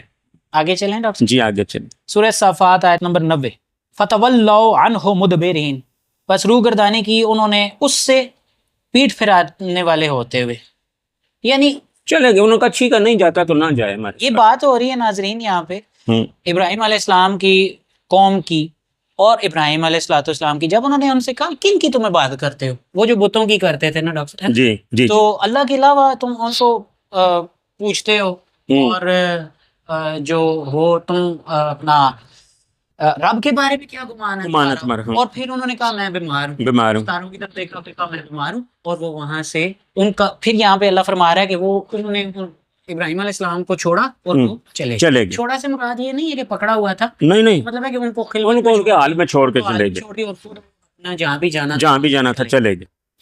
سورہ صفات آیت نمبر 91، فراغ الی آلہتہم، بس راغ وہ چپکے سے گیا، اچھا چھپتے گئے، حضرت ابراہیم علیہ الصلوۃ والسلام ان کے الہوں کی طرف، یعنی ان کے بتوں کی طرف علاوہ جو انہوں نے بنائے ہوئے تھے ان کی طرف گئے، چپکے سے گئے۔ فقال الا تاکلون، بس اس نے کہا کیا نہیں تم کھاتے؟ یہ طنز کیا ہے نا، تو اس کا مطلب یہ نہیں ہے کہ ابراہیم علیہ السلام یہ سمجھتے تھے کہ سنتے ہیں، یہ طنزاً فرما رہے ہیں۔ سبحان اللہ، بے شک ڈاکٹر صاحب، یہ تو اندھے کو بھی جی سمجھ آ جائے کیونکہ اس کے کمال تو ہے نا۔ سورہ صافات آیت نمبر 92، ما لکم لا تنطقون، کیا ہے تمہیں کہ نہیں تم بولتے؟ نطق نہیں کرتے۔ ابراہیم علیہ السلام پوچھ رہے ہیں ان بتوں سے، ہیں ڈاکٹر صاحب، بتوں سے پوچھ رہے ہیں نا جو ان کی قوم کے الہ بنے ہوں، کھاتے کیوں نہیں ہو، بولتے کیوں نہیں، تکلیف ہے، مرو بولو، اس طرح ہم کہتے ہیں۔ سورہ صافات آیت نمبر 93، فراغ علیہم، بس چپکے سے ان کی طرف گیا۔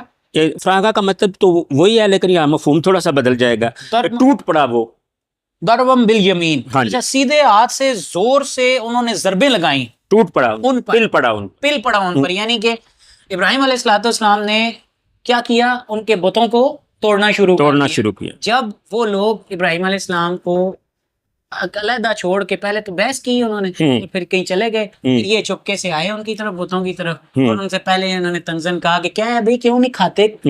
وہ جو ان کے لیے کچھ کھانے پینے کی چیزیں رکھ جاتے ہوتے تھے قوم کے، کیا ہوا تمہیں بولتے کیوں نہیں ہے نا ڈاکٹر صاحب؟ یہ جو انہوں نے کہا کھاتے کیوں نہیں ہو، تو یہ اس وجہ سے کہ شاید وہ کوئی وہاں پہ ان بتوں کے سامنے کھانے پینے کی چیزیں رکھ جاتے تھے، جی کھانے پینے کی چیزیں رکھتے تھے۔ پھر انہوں نے کہا ہے، اور پھر انہوں نے ان پر ضربیں لگانی شروع کر دی، طاقت سے، یمین دائیں ہاتھ کو بھی کہتے ہیں، طاقت کو بھی کہتے ہیں، توڑ شروع کر دی۔ اس کے ساتھ میں جو ہے نا وہ آیتیں ریلیٹ کروں گا، لیکن یہ اگلی آیتیں دو پڑھ لیں آپ۔ ٹھیک ہے جی۔ سورہ صافات آیت نمبر 94، فَأَقْبَلُوا إِلَيْهِ يَزِفُّونَ، پس مقابل ہوئے وہ اس کی طرف، یزفون، تیزی سے بھاگتے، یعنی قوم کے لوگ ابراہیم کی طرف یا ابراہیم علیہ السلام کے سامنے آ گئے، تیزی سے بھاگتے ہیں۔ جی، اس کا کیا مطلب ہے؟ ابھی ہمیں یہ پتا چلا ہے پچھلی آیت سے کہ انہوں نے بتوں کو توڑنا شروع کیا، تو اس کے بعد کیا ہوا ہے ڈاکٹر صاحب؟ وہ ہم تفصیل دیکھنے کے لیے نا ادھر آنا پڑے گا، اگلی ہاں جی پڑھ لیں۔ قال اتعبدون ما تنحتون، اس نے کہا کیا تم عبادت کرتے ہو ما تنحتون، جو تم خود گڑھتے ہو، اچھا جو تم نے خود تراشے ہوئے ہیں، تراشے ہوئے بت ہیں تمہارے، جو خود تم نے الہ بنائے ہیں، ان کی ہی تم عبادت کرتے ہو؟ ہاں جی، اچھا اگلا بھی یہ پڑھ نہیں دیں، سمجھ آیا نا ڈاکٹر صاحب، اگلا بھی پڑھیں۔ ایک منٹ کائنڈلی پڑھتے ہیں نا، کائنڈلی یہ سمجھا دیں کہ وہ ان کے سامنے بھاگتے ہوئے آ گئے، ان کے سامنے آگے حضرت ابراہیم علیہ السلام کی طرف بھاگتے ہوئے آئے، جب بت توڑے ہیں، بت توڑے ہیں انہوں نے، کیوں آئے وہ ہم پڑھیں گے بالکل اس میں۔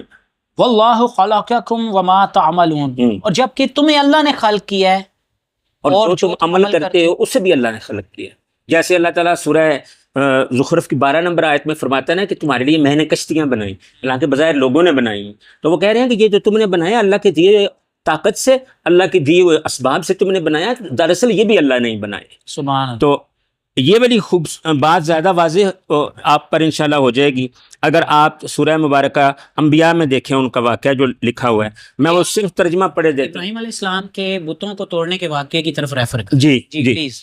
اور یقیناً ہم نے ابراہیم کو اس کا رشد اس سے پہلے عنایت فرمایا اور ہم اس سے خوب جاننے والے تھے۔ جب کہا اس نے اپنے ابا اور اس کی قوم سے کہ یہ کیا ہیں مورتیاں کہ جن کے لیے تم جم کے عبادت کرنے والے بنے ہوئے ہو، کہنے لگے کہ ہم نے اپنے باپ دادا کو ان کا آپ عبادت گزار پایا۔ فرمایا ابراہیم نے کہ یقیناً تم اور تمہارے باپ دادا واضح گمراہی میں تھے۔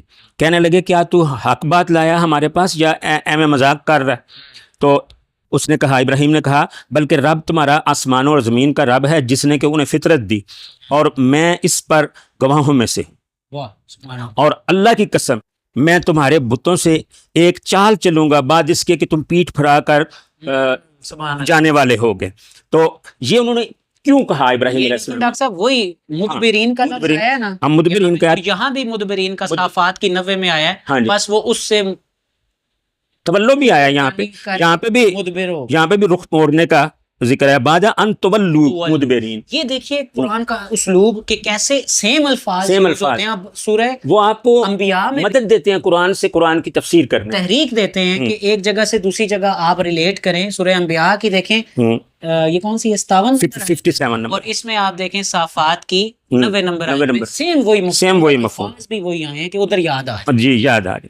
اور اس میں جناب خلیل علیہ السلام نے یہ بات سوال پیدا ہوتا ہے کہ کیوں کہی، کہ جب وہ چھپ کے کر رہے تھے سارے کام تو یہ تھوڑی سی بات انہوں نے تدبیر کروں گا کیوں کہی؟ یہ اس لیے کہی کہ پس اس نے انہیں ناقص العزا کر دیا۔ یہاں پہ کچھ لوگ کہتے ہیں انہیں چورا چورا کر دیا، میں نہیں یہ ترجمہ کرتا، کسی کا بازو توڑ دیا، کسی کی ٹانگ توڑ دی، کسی کی آنکھ نکال دی، کسی کا ناک پھوڑ دیا، کسی کا کان توڑ دیے، اس طرح جناب خلیل نے کیا۔ اگر وہ چورا چورا کر دیتے تو وہ یہ نہیں کہہ سکتے تھے ان سے پوچھو نا ان کے بڑے نے یہ کیا کیا بات۔ تو اس میں کہتے ہیں توڑ دیا سوا ان کے بڑے کے، تاکہ وہ اس کی طرف، بڑے کی طرف نہیں، ابراہیم کی طرف رجوع کریں، تاکہ وہ اس کی طرف یعنی ابراہیم کی طرف رجوع کریں۔ تو یہ بات ابراہیم نے اس لیے کہی تھی کہ جب آ کے اپنے بتوں کو ٹوٹا ہوا دیکھے نا تو وہ میری طرف رجوع کرے۔ یہ میں اس سے سمجھاؤں، یہ بہت صحیح آپ کی مجھے بھی لگ رہی ہے۔ کہنے لگے جب آئے تو کہنے لگے کس نے کیا ہمارے الہوں کے ساتھ یہ، بے شک وہ ضرور ظالم ہے۔ کچھ لوگ کہنے لگے ہم نے ایک نوجوان کو ان کا ذکر کرتے سنا ہے جسے کہ ابراہیم کہا جاتا ہے۔ رجوع ہوئے، ہاں، کہنے لگے پس اسے لاؤ لوگوں کی آنکھوں کے سامنے تاکہ وہ شہادت دیں۔ کہنے لگے پھر وہ آئے ابراہیم علیہ السلام لوگ شہادت دیں کہ ہم نے سنا تھا اس کو ایسے کہتے ہیں، انہوں نے کہا تھا کہ میں تدبیر کروں گا۔ تو کہنے لگے کیا تو ہے کہ تو نے یہ ہمارے بتوں سے یہ کیا اے ابراہیم؟ اس نے کہا بلکہ یہ فعل کیا ان کے بڑے نے، ان کے اس بڑے نے، بس پوچھو ان سے اگر یہ بول سکتے ہیں۔ پس انہوں نے اپنے دلوں کی طرف رجوع کیا تو دل میں کہنے لگے کہ یارو ظالم تو تم خود ہی ہو۔ پھر اپنے سروں کے بل الٹے ہو گئے، یعنی ضمیر کی آواز کو دبا دیا اور کہنے لگے تو جانتا ہی ہے ابراہیم کہ یہ بول نہیں سکتے۔ تو ابراہیم نے پھر فرمایا افتعبدون، کیا تم عبادت کرتے ہو اللہ کے سوا جو نہ تمہیں کچھ بھی نفع دے سکتا ہے اور نہ تمہیں ضرر پہنچا سکتا ہے؟ فٹے منہ تمہارا، لکھ لعنت تمہاری، اور اف لکم ولما تعبدون من دون اللہ، اور ان کے لیے بھی کہ جنہیں تم اللہ کے سوا پکارتے ہو ان کا بھی فٹے منہ۔ تو کیا تم عقل استعمال نہیں کرتے؟ سبحان اللہ، سبحان اللہ، ماشاء اللہ، بہت ہی خوب آپ نے آیات ریلیٹ کی ڈاکٹر صاحب۔ سورہ انبیاء کی آیات کو سورہ صافات سے ریلیٹ کیا ابراہیم علیہ السلام کے واقعے میں، بہت ہی خوبصورت، اور اس سے ہمیں سبق حاصل کرنا چاہیے کہ باطل سے اور اتنے دلچسپ قصے ہیں یہ کہ اگر خدا کی قسم ہم ان کی طرف وہ توجہ کرتے نا جس کے یہ قصے مستحق تھے، تو آج ہمارے ہاں جو ہے نا وہ فرقہ واریت والے قصے نہ ہوتے، وہی آج کل بلکہ یہ چیزیں ہوتی اس سے ہمیں سبق لینا چاہیے نا کہ باطل قوتوں سے، طاغوت سے اور جھوٹے الہوں سے کس حد تک نفرت ہونی چاہیے. جی تو کیا ڈاکٹر صاحب اس سے کوئی یہ لے سکتے ہیں کہ ہم جا کے بت خانوں میں یہ توڑ دیں، ابراہیم کی سنت پر چلیں؟ تو یہ آپ کیا سمجھتے ہیں کہ ابراہیم علیہ السلام کی سنت پر ایسے چلا؟ جب وہ سچویشن ہو نا، جو ابراہیم علیہ السلام کی سچویشن تھی، تو ایسا کرنے میں جناب ابراہیم علیہ السلام کے اس جو ہے بات کی تصدیق کرنے میں یقیناً بہت ہی بڑی نیکی کی بات. ڈاکٹر صاحب میں یہ سمجھتا ہوں کہ یہ جو بھی انبیاء کے فیل ہوتے ہیں نا دینی معاملات میں، وہ اللہ کی طرف سے وہی کے نتیجے میں ہوتے ہیں. ہاں، اللہ ان کو وہی فرماتا ہے. جیسے وہ اپنا بیٹا ذبح کرنے لگے تھے، میں وہی عرض کرنے لگا تھا کہ کیا استغفر اللہ، ہم اللہ کو راضی کرنے کے لیے اپنا بیٹا ذبح تو نہیں کر سکتے، نہ ہی ہمیں کو خواب آئے تو ہم اس پر عمل کریں گے. جی یا اللہ کا حکم ہمیں تو ڈائریکٹ نہیں آ سکتا. جی. تو میں یہ عرض کر رہا ہوں کہ اس طرح سے اب ہم یہ نہیں کریں گے. حالات جب ہوں گے، دیکھیں نا نبی صلی اللہ علیہ وسلم نے اس طرح کیا ہے اور نہیں بھی کیا. جب تک وہ ہجرت کر کے مدینہ سے واپس آ کے مکہ فتح نہیں کیا، اس وقت تک بت نہیں توڑے. جب مکہ فتح کر لیا پھر اس کے بعد بت توڑے ہیں. اور اس سے پہلے 13 سال مکے میں رہے ہیں بعد رسالت کے، بتوں کی مذمت کرتے رہے ہیں، لیکن کسی نے بھی بتوں کو توڑا نہیں ہے، کیونکہ حالات ایسے نہیں تھے. اور اس میں توڑنے سے جو ہے نا بجائے فائدے کے نقصان ہو سکتا تھا.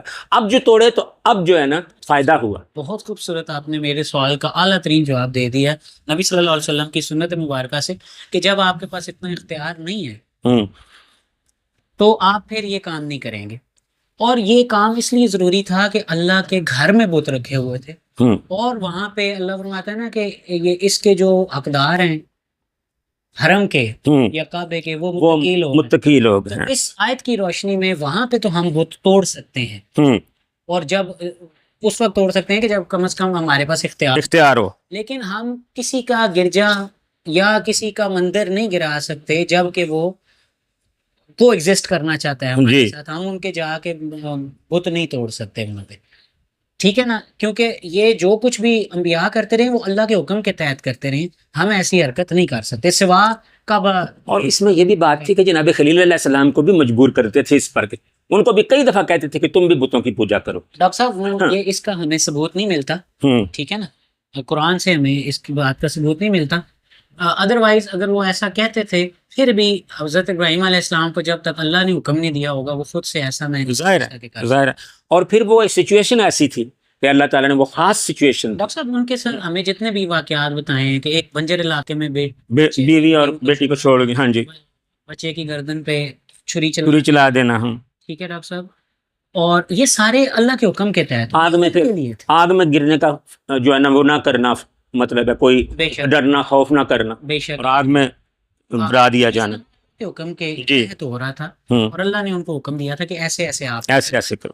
ہمارے لیے سبق یہ ہے کہ جو اللہ کا حکم اس وقت تھا نا، ابراہیم علیہ السلام نے اپنی جان کی پرواہ نہیں کی، کر کے دکھایا، ٹھیک ہے جی. تو اس وقت جو حکم ہے اللہ کا اس پر آپ چلیں، بالکل کی سنت قرار پائے. میں یہ سمجھتا ہوں جی بالکل ایسا ہی. اب جناب ابراہیم علیہ السلام نے سورہ مبارکہ انعام میں کیسے خوبصورت انداز میں لوگوں کو بتایا ہے کہ اللہ تعالیٰ جو ہے اس کے سوا کوئی معبود نہیں. ستارے کو دیکھا تو کہنے لگا یہ میرا رب ہے، اور پھر جب سارا ڈوب گیا تو کہنے لگا میں ڈوبنے والوں کو پسند نہیں کرتا. اسی طرح چاند کو دیکھا تو کہنے لگا اچھا یہ میرا رب ہے. اور پھر جب وہ بھی ڈوب گیا تو کہا کہ اگر میرے رب نے میری ہدایت نہ فرمائی ہوتی تو میں بھی تم لوگوں جیسا ہوتا. اور پھر سورج کو دیکھا وہ بھی ڈوب گیا تو آخر انہوں نے کہا جنہیں تم شریک بناتے ہو اللہ کا، میں ان سے بیزار ہوں، میں ان کا انکار کرتا ہوں. اور یہ بات جو ہے اللہ تعالیٰ نے سورہ انعام میں جب فرمائی ہے تو اس پہلے کہا ہے کہ ہم نے ابراہیم کو جو ہے وہ اپنی ملکوت دکھائیں، اپنی بادشاہی کی نشانیاں دکھائیں تاکہ وہ یقین والوں میں سے ہو جائے. تو پھر جب یقین والوں میں سے ہو گیا تو پھر اس نے ستارہ دیکھا. اور پھر آخری جب یہ واقعہ ختم ہوتا ہے نا، ادھر لکھا ہے، ادھر یہ آیت آتی ہے کہ یہ ہماری وہ حجت تھی، وہ دلیل تھی جو ہم نے ابراہیم کو اس کی قوم کے مقابلے میں دی. تو انہوں نے ایسے بھی کیا ہے، اور یہ اللہ تعالیٰ نے دی ہے دلیل ان کو. اللہ تعالیٰ نے کہا تھا کہ ایسے ایسے کرو. جی ڈاکٹر صاحب میں ایک اور وضاحت یہاں عرض کرنا چاہتا ہوں کہ یہ جو ابراہیم علیہ السلام کا بت توڑنے کا واقعہ ہے نا، یہ اس بات کی دلیل ہے قرآن میں کہ یہ اللہ کا حکم تھا، اس کے تحت انہوں نے ایسا کیا تھا. جی اس کی میں یہ دلیل یہ دیتا ہوں. اب یہ ہمارے لیے حکم نہیں ہے، کیونکہ ہم نبی نہیں ہے کہ ہمیں اللہ ڈائریکٹ حکم دے رہے ہیں. اور اللہ نے قرآن میں ہمیں کئی حکم دیا ہے کہ جاؤ اور سب کو استغفر اللہ قتل کر دو معاذ اللہ، کہیں ایسا حکم نہیں ہے. نہیں نہ یہ کہا ہے کہ جا کے لوگوں کے گرجے مندر اور ٹیمپلز گرا دو، استغفر اللہ، یہ کہیں حکم نہیں. اور نبی کریم صلی اللہ علیہ وسلم کی زندگی اس بات کا ثبوت ہے کہ انہوں نے اس وقت جو گرجے اور وہ جو وہاں پہ بنائے ہوئے تھے یہودیوں نے، وہ انہوں نے نہیں توڑے. نہیں توڑے. یہاں تک کہ انہوں نے کہا ابو سفیان کے گھر میں جو پناہ لے لے تو اس کے لیے بھی لکم دینکم ولی دین والی بات دی. جی تمہارے لیے تمہارا دین، تمہارا دین، تمہارے لیے تمہارے مال، ہمارے لیے ہمارے مال. جی اس سے کوئی یہ نہ سمجھے استغفر اللہ کہ اسلام جو ہے وہ آپ کو جو ہے وہ مجبور کرتا ہے کہ لوگوں کی پراپرٹیز آپ استغفر اللہ ضائع کر دیں. ایک میں آیت پیش کرنا چاہتا ہوں آپ کے موقف کی تائید میں. سورہ مبارکہ حج کی آیت نمبر 40 ہے. تو اس میں اللہ تعالیٰ فرما رہا ہے کہ وہ بات جو آیت کا وہ حصہ پڑھ رہا ہوں. اچھا، وہ لوگ جو نکالے گئے اپنے گھروں سے ناحق، سوا اس کے کہ وہ کہتے تھے، اور کوئی غلطی ان کی نہ تھی سوا اس کے کہ وہ کہتے تھے کہ ہمارا رب اللہ ہے. اور اگر نہ ہوتا اللہ کا لوگوں کے بعد سے لوگوں کو ہٹانے کا، دفع کرنے کا، تو ضرور منہدم ہو جاتے سوامے، یہ راہبوں کے عبادت خانے، و بیعن اور گرجے، و صلواتن اور مجوسیوں کے عبادت خانے، و مساجد اور مسجدیں، یذکر فی حسم اللہ کثیرا، کہ جن میں کہ اللہ کا نام جو ہے وہ کثرت سے لیا جاتا تھا. تو اللہ تعالیٰ یہ کیا ادھر میسج دے رہا ہے؟ اب رہی بات کہ نبی صلی اللہ علیہ وسلم نے بڑی خوبصورت آپ نے مثال دی کہ بھئی یہ اللہ پاک کا سسٹم ہے کہ جس کے تحت وہ اللہ نے روکا ہوا ہے، کچھ قوتوں سے کچھ قوتوں کو روکا ہوا ہے، ورنہ یہ سب تباہ کر دیتے، سب دینی طور پہ لڑائی کر کے نا سب تباہ کر دیتے. یہ بالکل آپ نے سچ فرمایا. میں یہ عرض کر رہا ہوں کہ لوگ تو پھر کہیں گے کہ نبی صلی اللہ علیہ وسلم کی سنت ہے کہ کعبے میں انہوں نے بت توڑ دیے تھے، تو آپ نہیں توڑیں گے کیوں بت؟ بات یہ ہے کہ کعبے کو بت توڑنا بھی نبی صلی اللہ علیہ وسلم کو اللہ پاک نے ڈائریکٹ حکم دیا تھا، اور اللہ پاک نے اس کی ملکیت متقی لوگوں کو دی. جی، وہ کافروں کا نہیں تھا. مرکز توحید ہے نا، وہ مرکز توحید ہے. وہ ان پر مشرکوں کا راج نہیں ہو سکتا، پر وہ مسلمانوں کی ملکیت تھی. ایسے ہی ہے نا، بالکل ایسے. کیا وہ اس وقت جو اللہ کا نبی موجود تھا، نبی کریم صلی اللہ علیہ وسلم موجود تھے، اعلیٰ ترین شخصیت جو اللہ نے آخری نبی بنا کر بھیجے تھے، تو ان کو یہ اختیار تھا کہ انہوں نے اس کو صاف کیا. صاف فرمایا. ہم کعبے کے لیے تو یہ ضرور کریں گے کہ بتوں سے ہم اس کو صاف کریں گے، لیکن اور کسی باقی گرجوں مندروں میں جا کے ہم کے کام نہیں کریں گے. یہ فساد ہے جی، اور اس کو اسلام کہیں بھی سپورٹ نہیں کرتا. نہیں. گڈ، بہت اچھا. آگے چلیں. جی آگے چلیں. کہاں ہے اپنا 94 سے آگے؟ جی 94 سے. سو یہ 97 سے ہم انشاءاللہ. ہاں جی، ہاں جی. سورہ صافات آیت نمبر 97. قالوا ابنوا له بنيانا فالقوه في الجحيم. انہوں نے کہا ابنو، تعمیر کرو، تعمیر کرو اس کے لیے ایک عمارت. اردو میں ہم کہتے ہیں بنا رکھو، تعمیر کرو. ابنو بنا رکھو. فالقوه پس ڈال دو اسے فی الجحیم آگ میں. یہ جی جب ابراہیم علیہ السلام نے ان کے بت توڑ دیے نا، اور انہوں نے لاجواب کر دیا ان مشرکوں کو جو اللہ کے علاوہ بتوں کی پوجا کرتے تھے، اور اللہ کی بھی کرتے تھے. مشرک ہوتا ہی وہ ہے نا، وہ جو اللہ کی بھی کرتا ہے اور بہت اعلیٰ. تو انہوں نے کہا ایک عمارت بناؤ اور اس کو اس آگ میں ڈال دو. یہ اللہ کو مانے گا تو شریک اس کے ساتھ کرے گا، ورنہ اللہ کو مانے گا تو اس کے ساتھ شریک کرے گا. زبردست. تو مشرک تو لازمی ایسا ہوتا ہے، آپ عرض کر رہے ہیں کہ وہ اللہ کو مانتا ہے، پھر ساتھ اس کے اللہ کے شریک کرتا ہے. تو کیا ڈاکٹر صاحب یہ اس میں آگ میں ڈالنے کی تھریٹ کر رہے ہیں؟ ہاں جی، ڈرا رہے ہیں. سورہ صافات آیت نمبر 98. فَأَرَادُوا بِهِ قَیْدًا، پس ارادہ کیا انہوں نے اس کے ساتھ قید کا، چال چلنے کا، مؤثر چال چلنے. فَجَعَلْنَاهُمْ پس قرار دیا ہم نے انہیں اسفلین، پست لوگوں میں سے، انتہائی پست لوگوں میں سے. Superlative degree اسفل. ابراہیم علیہ السلام کی قوم کی جو مشرک تھے، انہوں نے کہا کہ اس کو ڈال دو آگ میں، ایک بڑی عمارت تیار کرو، آگ میں ڈال دو. تو اللہ نے فرمایا کہ آگے اور انہوں نے اس سے چال چلنے کا ارادہ کیا ابراہیم علیہ السلام سے، اور ہم نے انہیں پست کر دی. اب پھر آیتیں ریلیٹ کر رہا ہوں میں. سورہ انبیاء کی آیت نمبر 68، 69 اور 70. ترجمہ: کہنے لگے جلا دو اسے اور یوں اپنے معبودوں کی مدد کرو اگر تم کچھ کرنے والے. وہ کہنے لگے ہم نے کہا پھر یعنی انہوں نے آگ لگائی بہت بڑی اور اس میں جناب خلیل علیہ السلام کو پھینک دیا.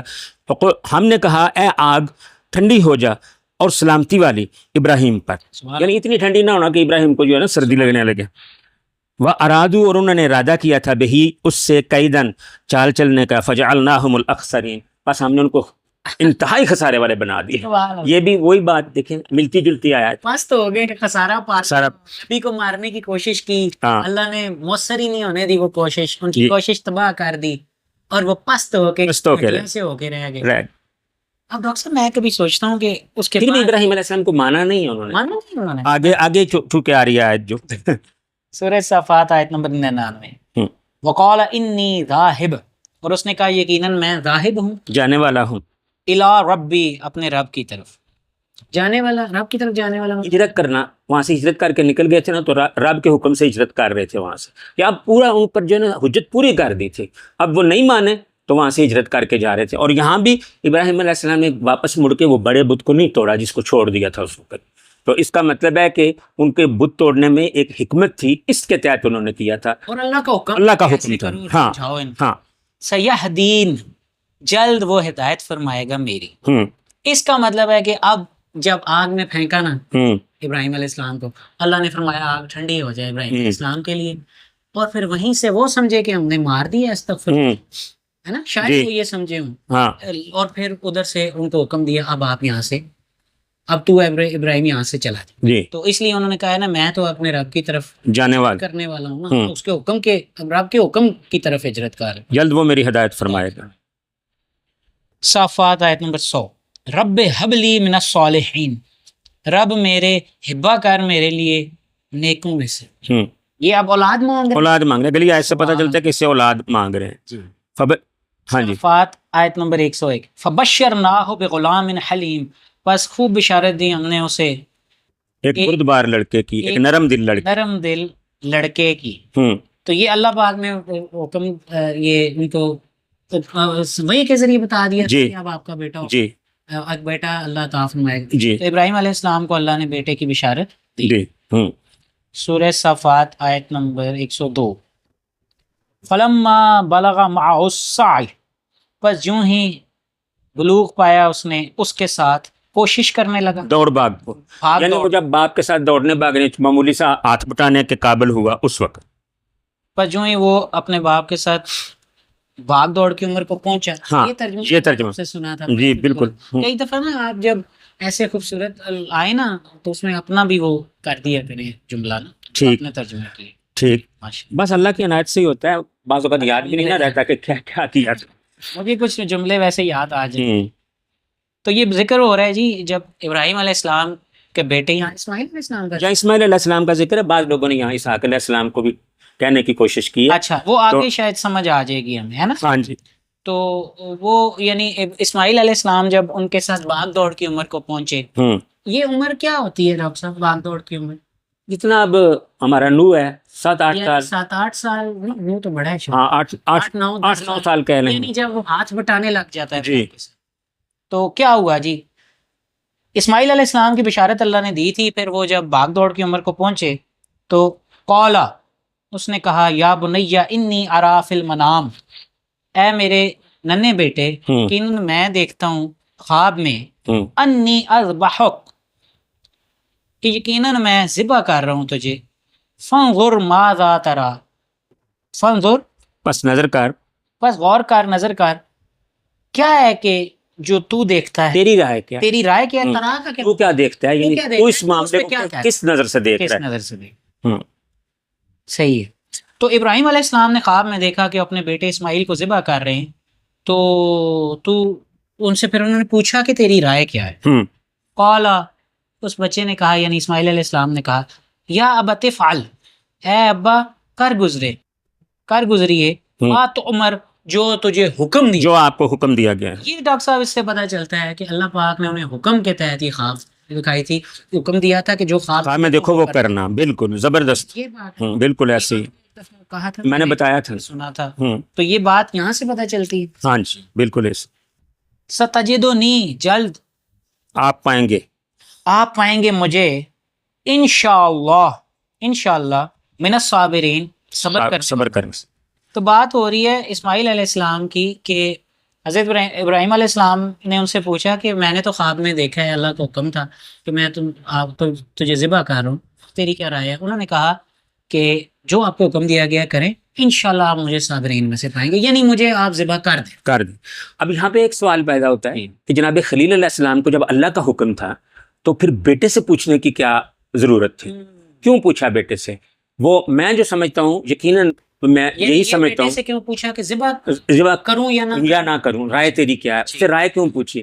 اس لیے کہ جناب خلیل علیہ السلام اپنے بیٹے سے انتہائی شدید محبت فرماتے تھے، جو کہ بڑے بڑھاپے میں آپ کو ملا تھا، اور آپ نے چاہا کہ وہ اس ثواب میں وہ بھی شریک ہو جائے، جب وہ سر تسلیم خم کر کے اس میں شریک ہو تو اس کو بھی ثواب ہو جائے، وہ صرف جو ہے نا قتل نہ ہو، اس کا ذبح نہ ہو، اس کی ثواب اسے مل جائے۔ میں تو اس یہی سمجھتا ہوں۔ جی اتنی پیاری بات ہے، آج تک میں نے اس پہ غور نہیں کیا اس اینگل پہ کہ اگر وہ اللہ کا حکم سمجھتے ہوئے ایک بچے کو لٹا کے قتل کر دیتے، استغفر اللہ، مطلب ذبح کر دیتے جو حکم ہوا تھا، جس طرح سے انہوں نے چلائی بھی تھی چھری، جی چلائی بھی، حکم پورا کرنا، لیکن جب انہوں نے پوچھا تو آپ نے بڑی خوبصورت بات کی کہ کیا اس کو بھی، میرے بیٹے کو بھی ثواب حاصل ہو، کیا یہ اللہ کا فرما بردار، یہ بھی آزمائش پر پورا اترے۔ سکتا ہے ڈاکٹر صاحب، ممکن ہے کہ اللہ پاک نے ان کو کہا ہو کہ اس سے پوچھ لینا، یہ بھی ہو سکتا ہے۔ جی جی، اور اس میں ایک بات ضرور کروں گا جی کہ یہ جو ہمارے ہیں نا مذہبی بڑے بڑے عظیم رہنما، ان میں سے ایک رہنما ہے، اپنی کتاب میں انہوں نے لکھا ہے، یہ کتاب میں انہوں نے لکھا ہے، اوپر ہیڈنگ ہے اس کا سونے کا ادب، اور اس میں نیچے انہوں نے جو ہے نا یہ آیت لکھی ہے کہ جب ابراہیم علیہ السلام نے اپنے بیٹے سے کہا یا بنی انی اری فی المنام انی اذبحک فانظر ماذا تری، یہاں تک لکھی ہے انہوں نے، ان بزرگوں نے یہاں تک یہ آیت لکھی ہے، تو بیٹے نے جو کہا آگے قرآن میں تو یہ ہے نا کہ بیٹے نے آگے سے کہا ابا جان جو آپ کو حکم دیا گیا آپ کار گزریے، انشاءاللہ آپ مجھے صابروں میں سے پائیں گے، لیکن یہاں پہ وہ جو بزرگ ہیں کتاب اپنی لکھ رہے ہیں، یہاں پہ وہ کہتے ہیں اسماعیل نے کہا، آگے عربی کی ایک عبارت بھی دی ہے جس کا مطلب یہ ہے کہ پھر اسماعیل نے باپ سے کہا ابا جان یہ سزا تھی اس شخص کی جو اپنے حبیب سے غافل ہو کر، اپنے رب سے غافل ہو کے سو جائے، نہ آپ سوتے، نہ آپ خواب دیکھتے، نہ میرے ذبح کا حکم ملتا، آپ کی نیند نے مجھ سے میری زندگی چھین لی اور آپ سے آپ کا بیٹا چھین لیا، میرا درد تو لمحہ بھر کا ہوگا، آپ کا رونا اب عمر بھر کا ہے۔ اب دیکھیں کہ ایسے بندے کے بارے میں آپ اب اپنے لوگوں سے پوچھیں، اپنے علماء سے کہ یہ کس نے فرمایا ہے، کس نے لکھا ہے، میں نہیں بات نام لیتا۔ استغفر اللہ، یہ تو قرآن میں تحریف ہے، سیدھی سیدھی تعریف کرنے کی کوشش۔ ڈاکٹر صاحب یہ کتنا بڑا گناہ ہے، جی، اور اللہ پر جھوٹ باندھنے والا، اللہ فرماتا ہے لعنت اللہ علی الکاذبین، جی جی، لعنت ہے جھوٹوں پر، یہ اللہ فرما رہا ہے، تو جو اللہ پر جھوٹ بولے تو اللہ اس کے بارے میں کیا فرما رہا ہے کہ اللہ تعالیٰ یہ بھی فرما رہا ہے نا کہ جھوٹوں پر جو اللہ پر جھوٹ گھڑے یا اس کی آیتوں کا انکار کرے اس سے بڑا ظالم ترین کون ہے، اس سے زیادہ ظالم کون ہے؟ تو ان لوگوں کو شرم نہیں آئی کہ اعلیٰ ترین باپ اور بیٹے کا کردار ہے، بیٹا کہہ رہا ہے کہ یعنی اسماعیل علیہ السلام فرما رہے ہیں کہ اے ابا آپ کو جو حکم دیا گیا ہے آپ رب کی طرف سے کر گزریے، میں صابروں میں سے ہوں، اور یہ جھوٹ بول رہے ہیں یہ لوگ اسماعیل علیہ السلام پر، اللہ پر، ابراہیم علیہ السلام پر جھوٹ بول رہے ہیں، قرآن پر، اور الزام لگا کیا وہ نہ سوتے، مطلب وہ انسان سونا چھوڑ دے، کیسے ہو سکتا ہے؟ تو ممکن ہی نہیں ہے۔ یہاں میں ایک چھوٹی سی وضاحت اور بھی کرنا چاہوں گا، آپ نے فرمایا نا کہ جو ہے وہ تحریف قرآن میں ہوتی ہے، تو کوئی یہ نہ سمجھے کہ اگر ان بزرگوں نے یہ لکھ دیا ہے تو کامیاب ہو گئے ہیں تحریف قرآن میں۔ کامیاب وہ تب ہوتے ہیں کہ دنیا کے ہر نسخے میں پھر وہی لکھا جاتا ہے جو ان بزرگوں نے کتاب میں لکھا۔ استغفر اللہ، استغفر اللہ۔ تو لفظ اللہ علی الکاذبین، اللہ فرماتا ہے جھوٹوں پر اللہ کی لعنت۔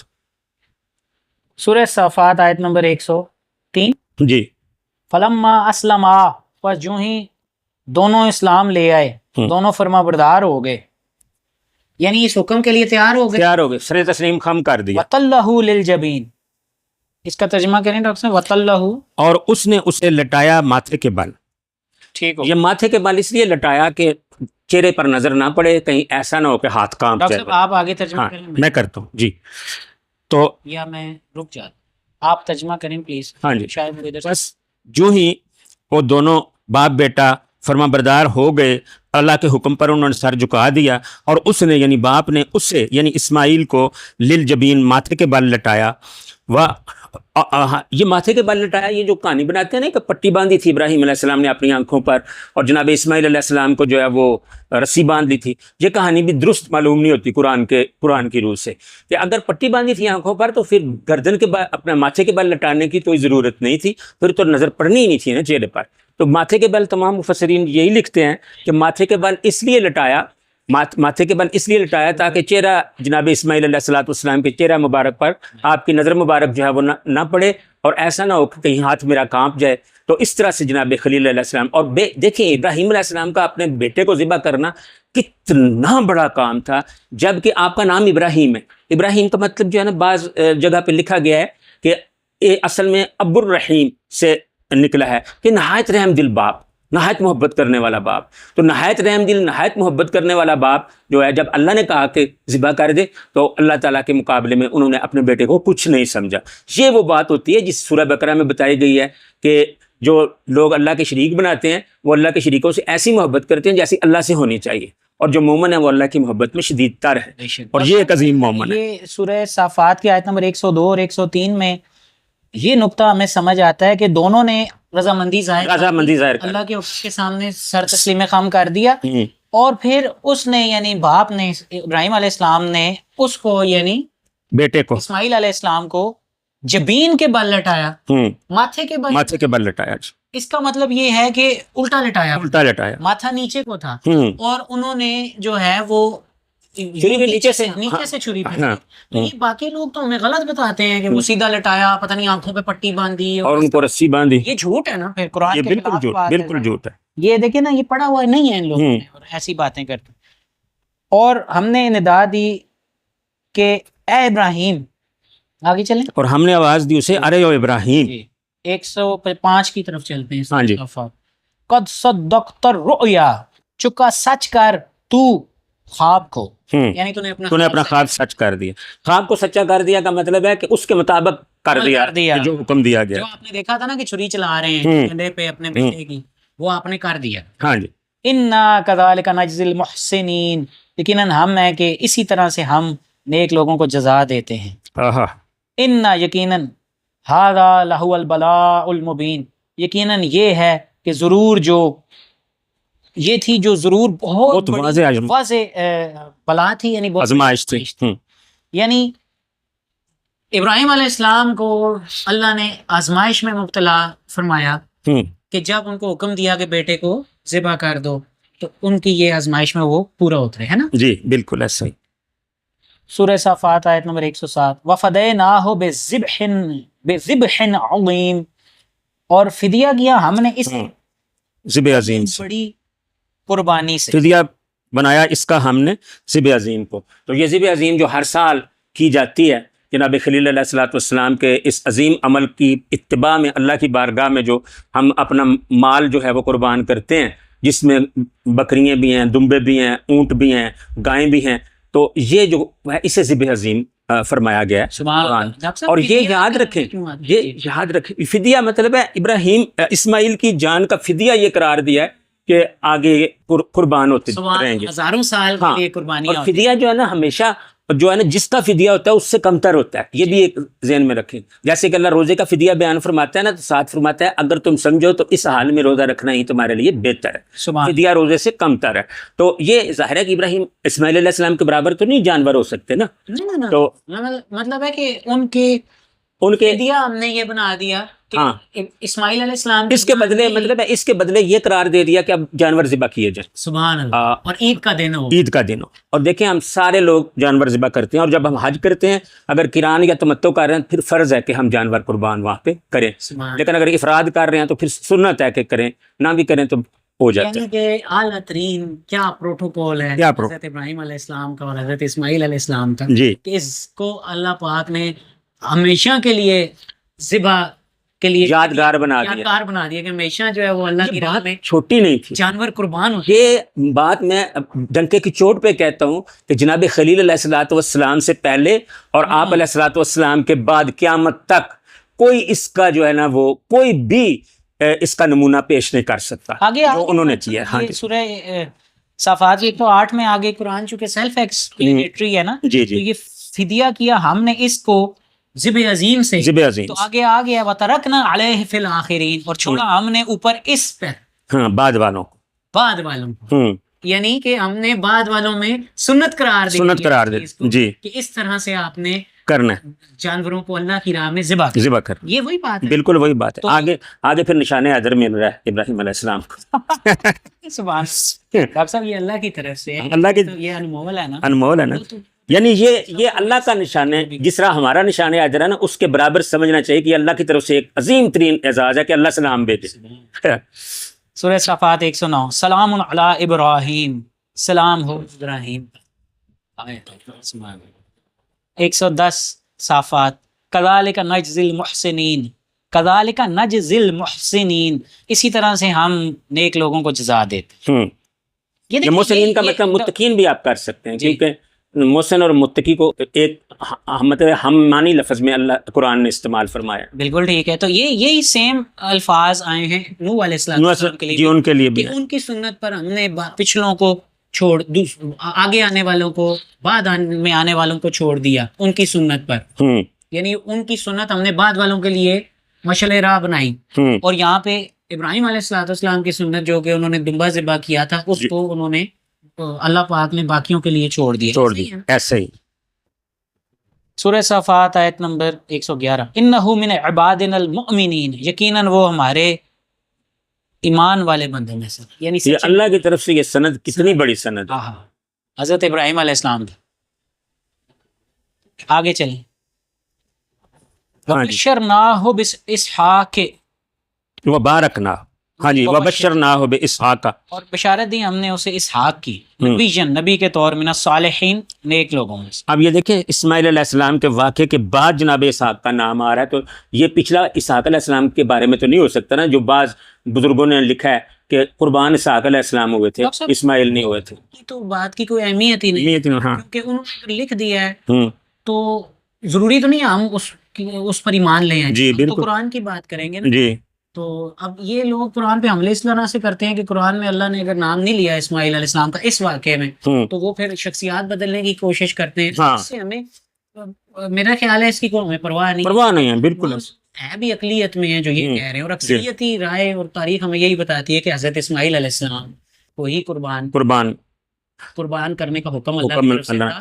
اور دیکھیں بائبل میں تمام روایتیں جو ہیں، بائبل کی تمام جو لکھے ہیں حوالے، اس میں یہ ہے کہ جانوروں کے بھی پلوٹھے بچے تم نے میری راہ میں قربان کرنے، اور اپنے بھی پلوٹھے، تو مطلب یہ لکھا ہے اپنے بچے جو پلوٹھے ہیں وہ وقف کرنے ہیں اللہ تعالیٰ کے لیے۔ تو اس میں جو بائبل ہی میں لکھا ہے کہ تقریباً 15 سال بڑے تھے اسماعیل علیہ السلام جو ہیں، وہ جناب اسحاق سے تقریباً 15 سال پہلے اٹھے، اسحاق تھے یا اسماعیل تھے؟ یہ تو ڈاکٹر صاحب انہوں نے تحریفیں کر کے غریب کر دیا نا، ہمارا دین تو اتنا خوبصورت واضح ہے، سب سمجھ آ رہا ہے۔ اور بشارت دی ہم نے اسے اسحاق کی، نبی کے طور من الصالحین، نیکوں میں سے ہوگا، تو یہ نیکوں میں سے نبی، یہ بھی ایک بڑی قابل غور بات ہے کہ نیکوں میں سے نبی، یہ تو نیک لوگ تھے نا، ابراہیم علیہ السلام، حضرت اسماعیل علیہ السلام، حضرت اسحاق علیہ السلام، تو وہ نیک لوگوں میں سے نبی تھے۔ اللہ تعالیٰ نے بعض انبیاء کو جو ہے برے لوگوں میں سے بھی مبعوث فرمایا ہے۔ بے شک۔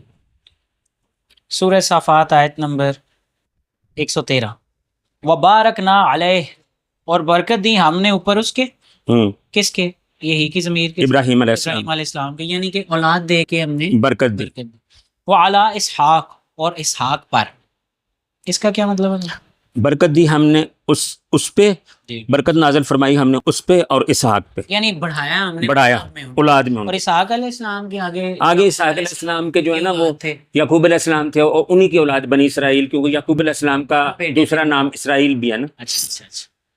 ومن ذریتہما محسن، اور ان کی ذریت یعنی اولاد میں سے، ان دونوں کی ذریت، ان دونوں کی اولاد میں سے نیکوکار لوگ ہیں، وظالم، اور ظالم بھی ہیں، لنفسہ ہی، اپنے اوپر ظلم کرنے والے، مبین، واضح بتا دیا، واضح ظالم، ظلم کرنے والے اپنی جانوں پر، یعنی اللہ کے نافرمان بھی ہیں، اور نیک لوگ بھی ہیں، ابراہیم علیہ السلام اور ان کے اولاد میں سے جو اسحاق علیہ السلام ہے، ان کی اولاد میں سے، جی، یعنی ہر طرح کے لوگ۔ یہاں ذریت سے مراد یقیناً اولاد ہے، یہاں پہ ذریت سے مراد پیروکار نہیں ہوتا۔ جزاک اللہ ڈاکٹر صاحب، اسی کے ساتھ سید علی اسد کو اور سجل علی کو اجازت دیں، فی امان اللہ۔ فی امان اللہ۔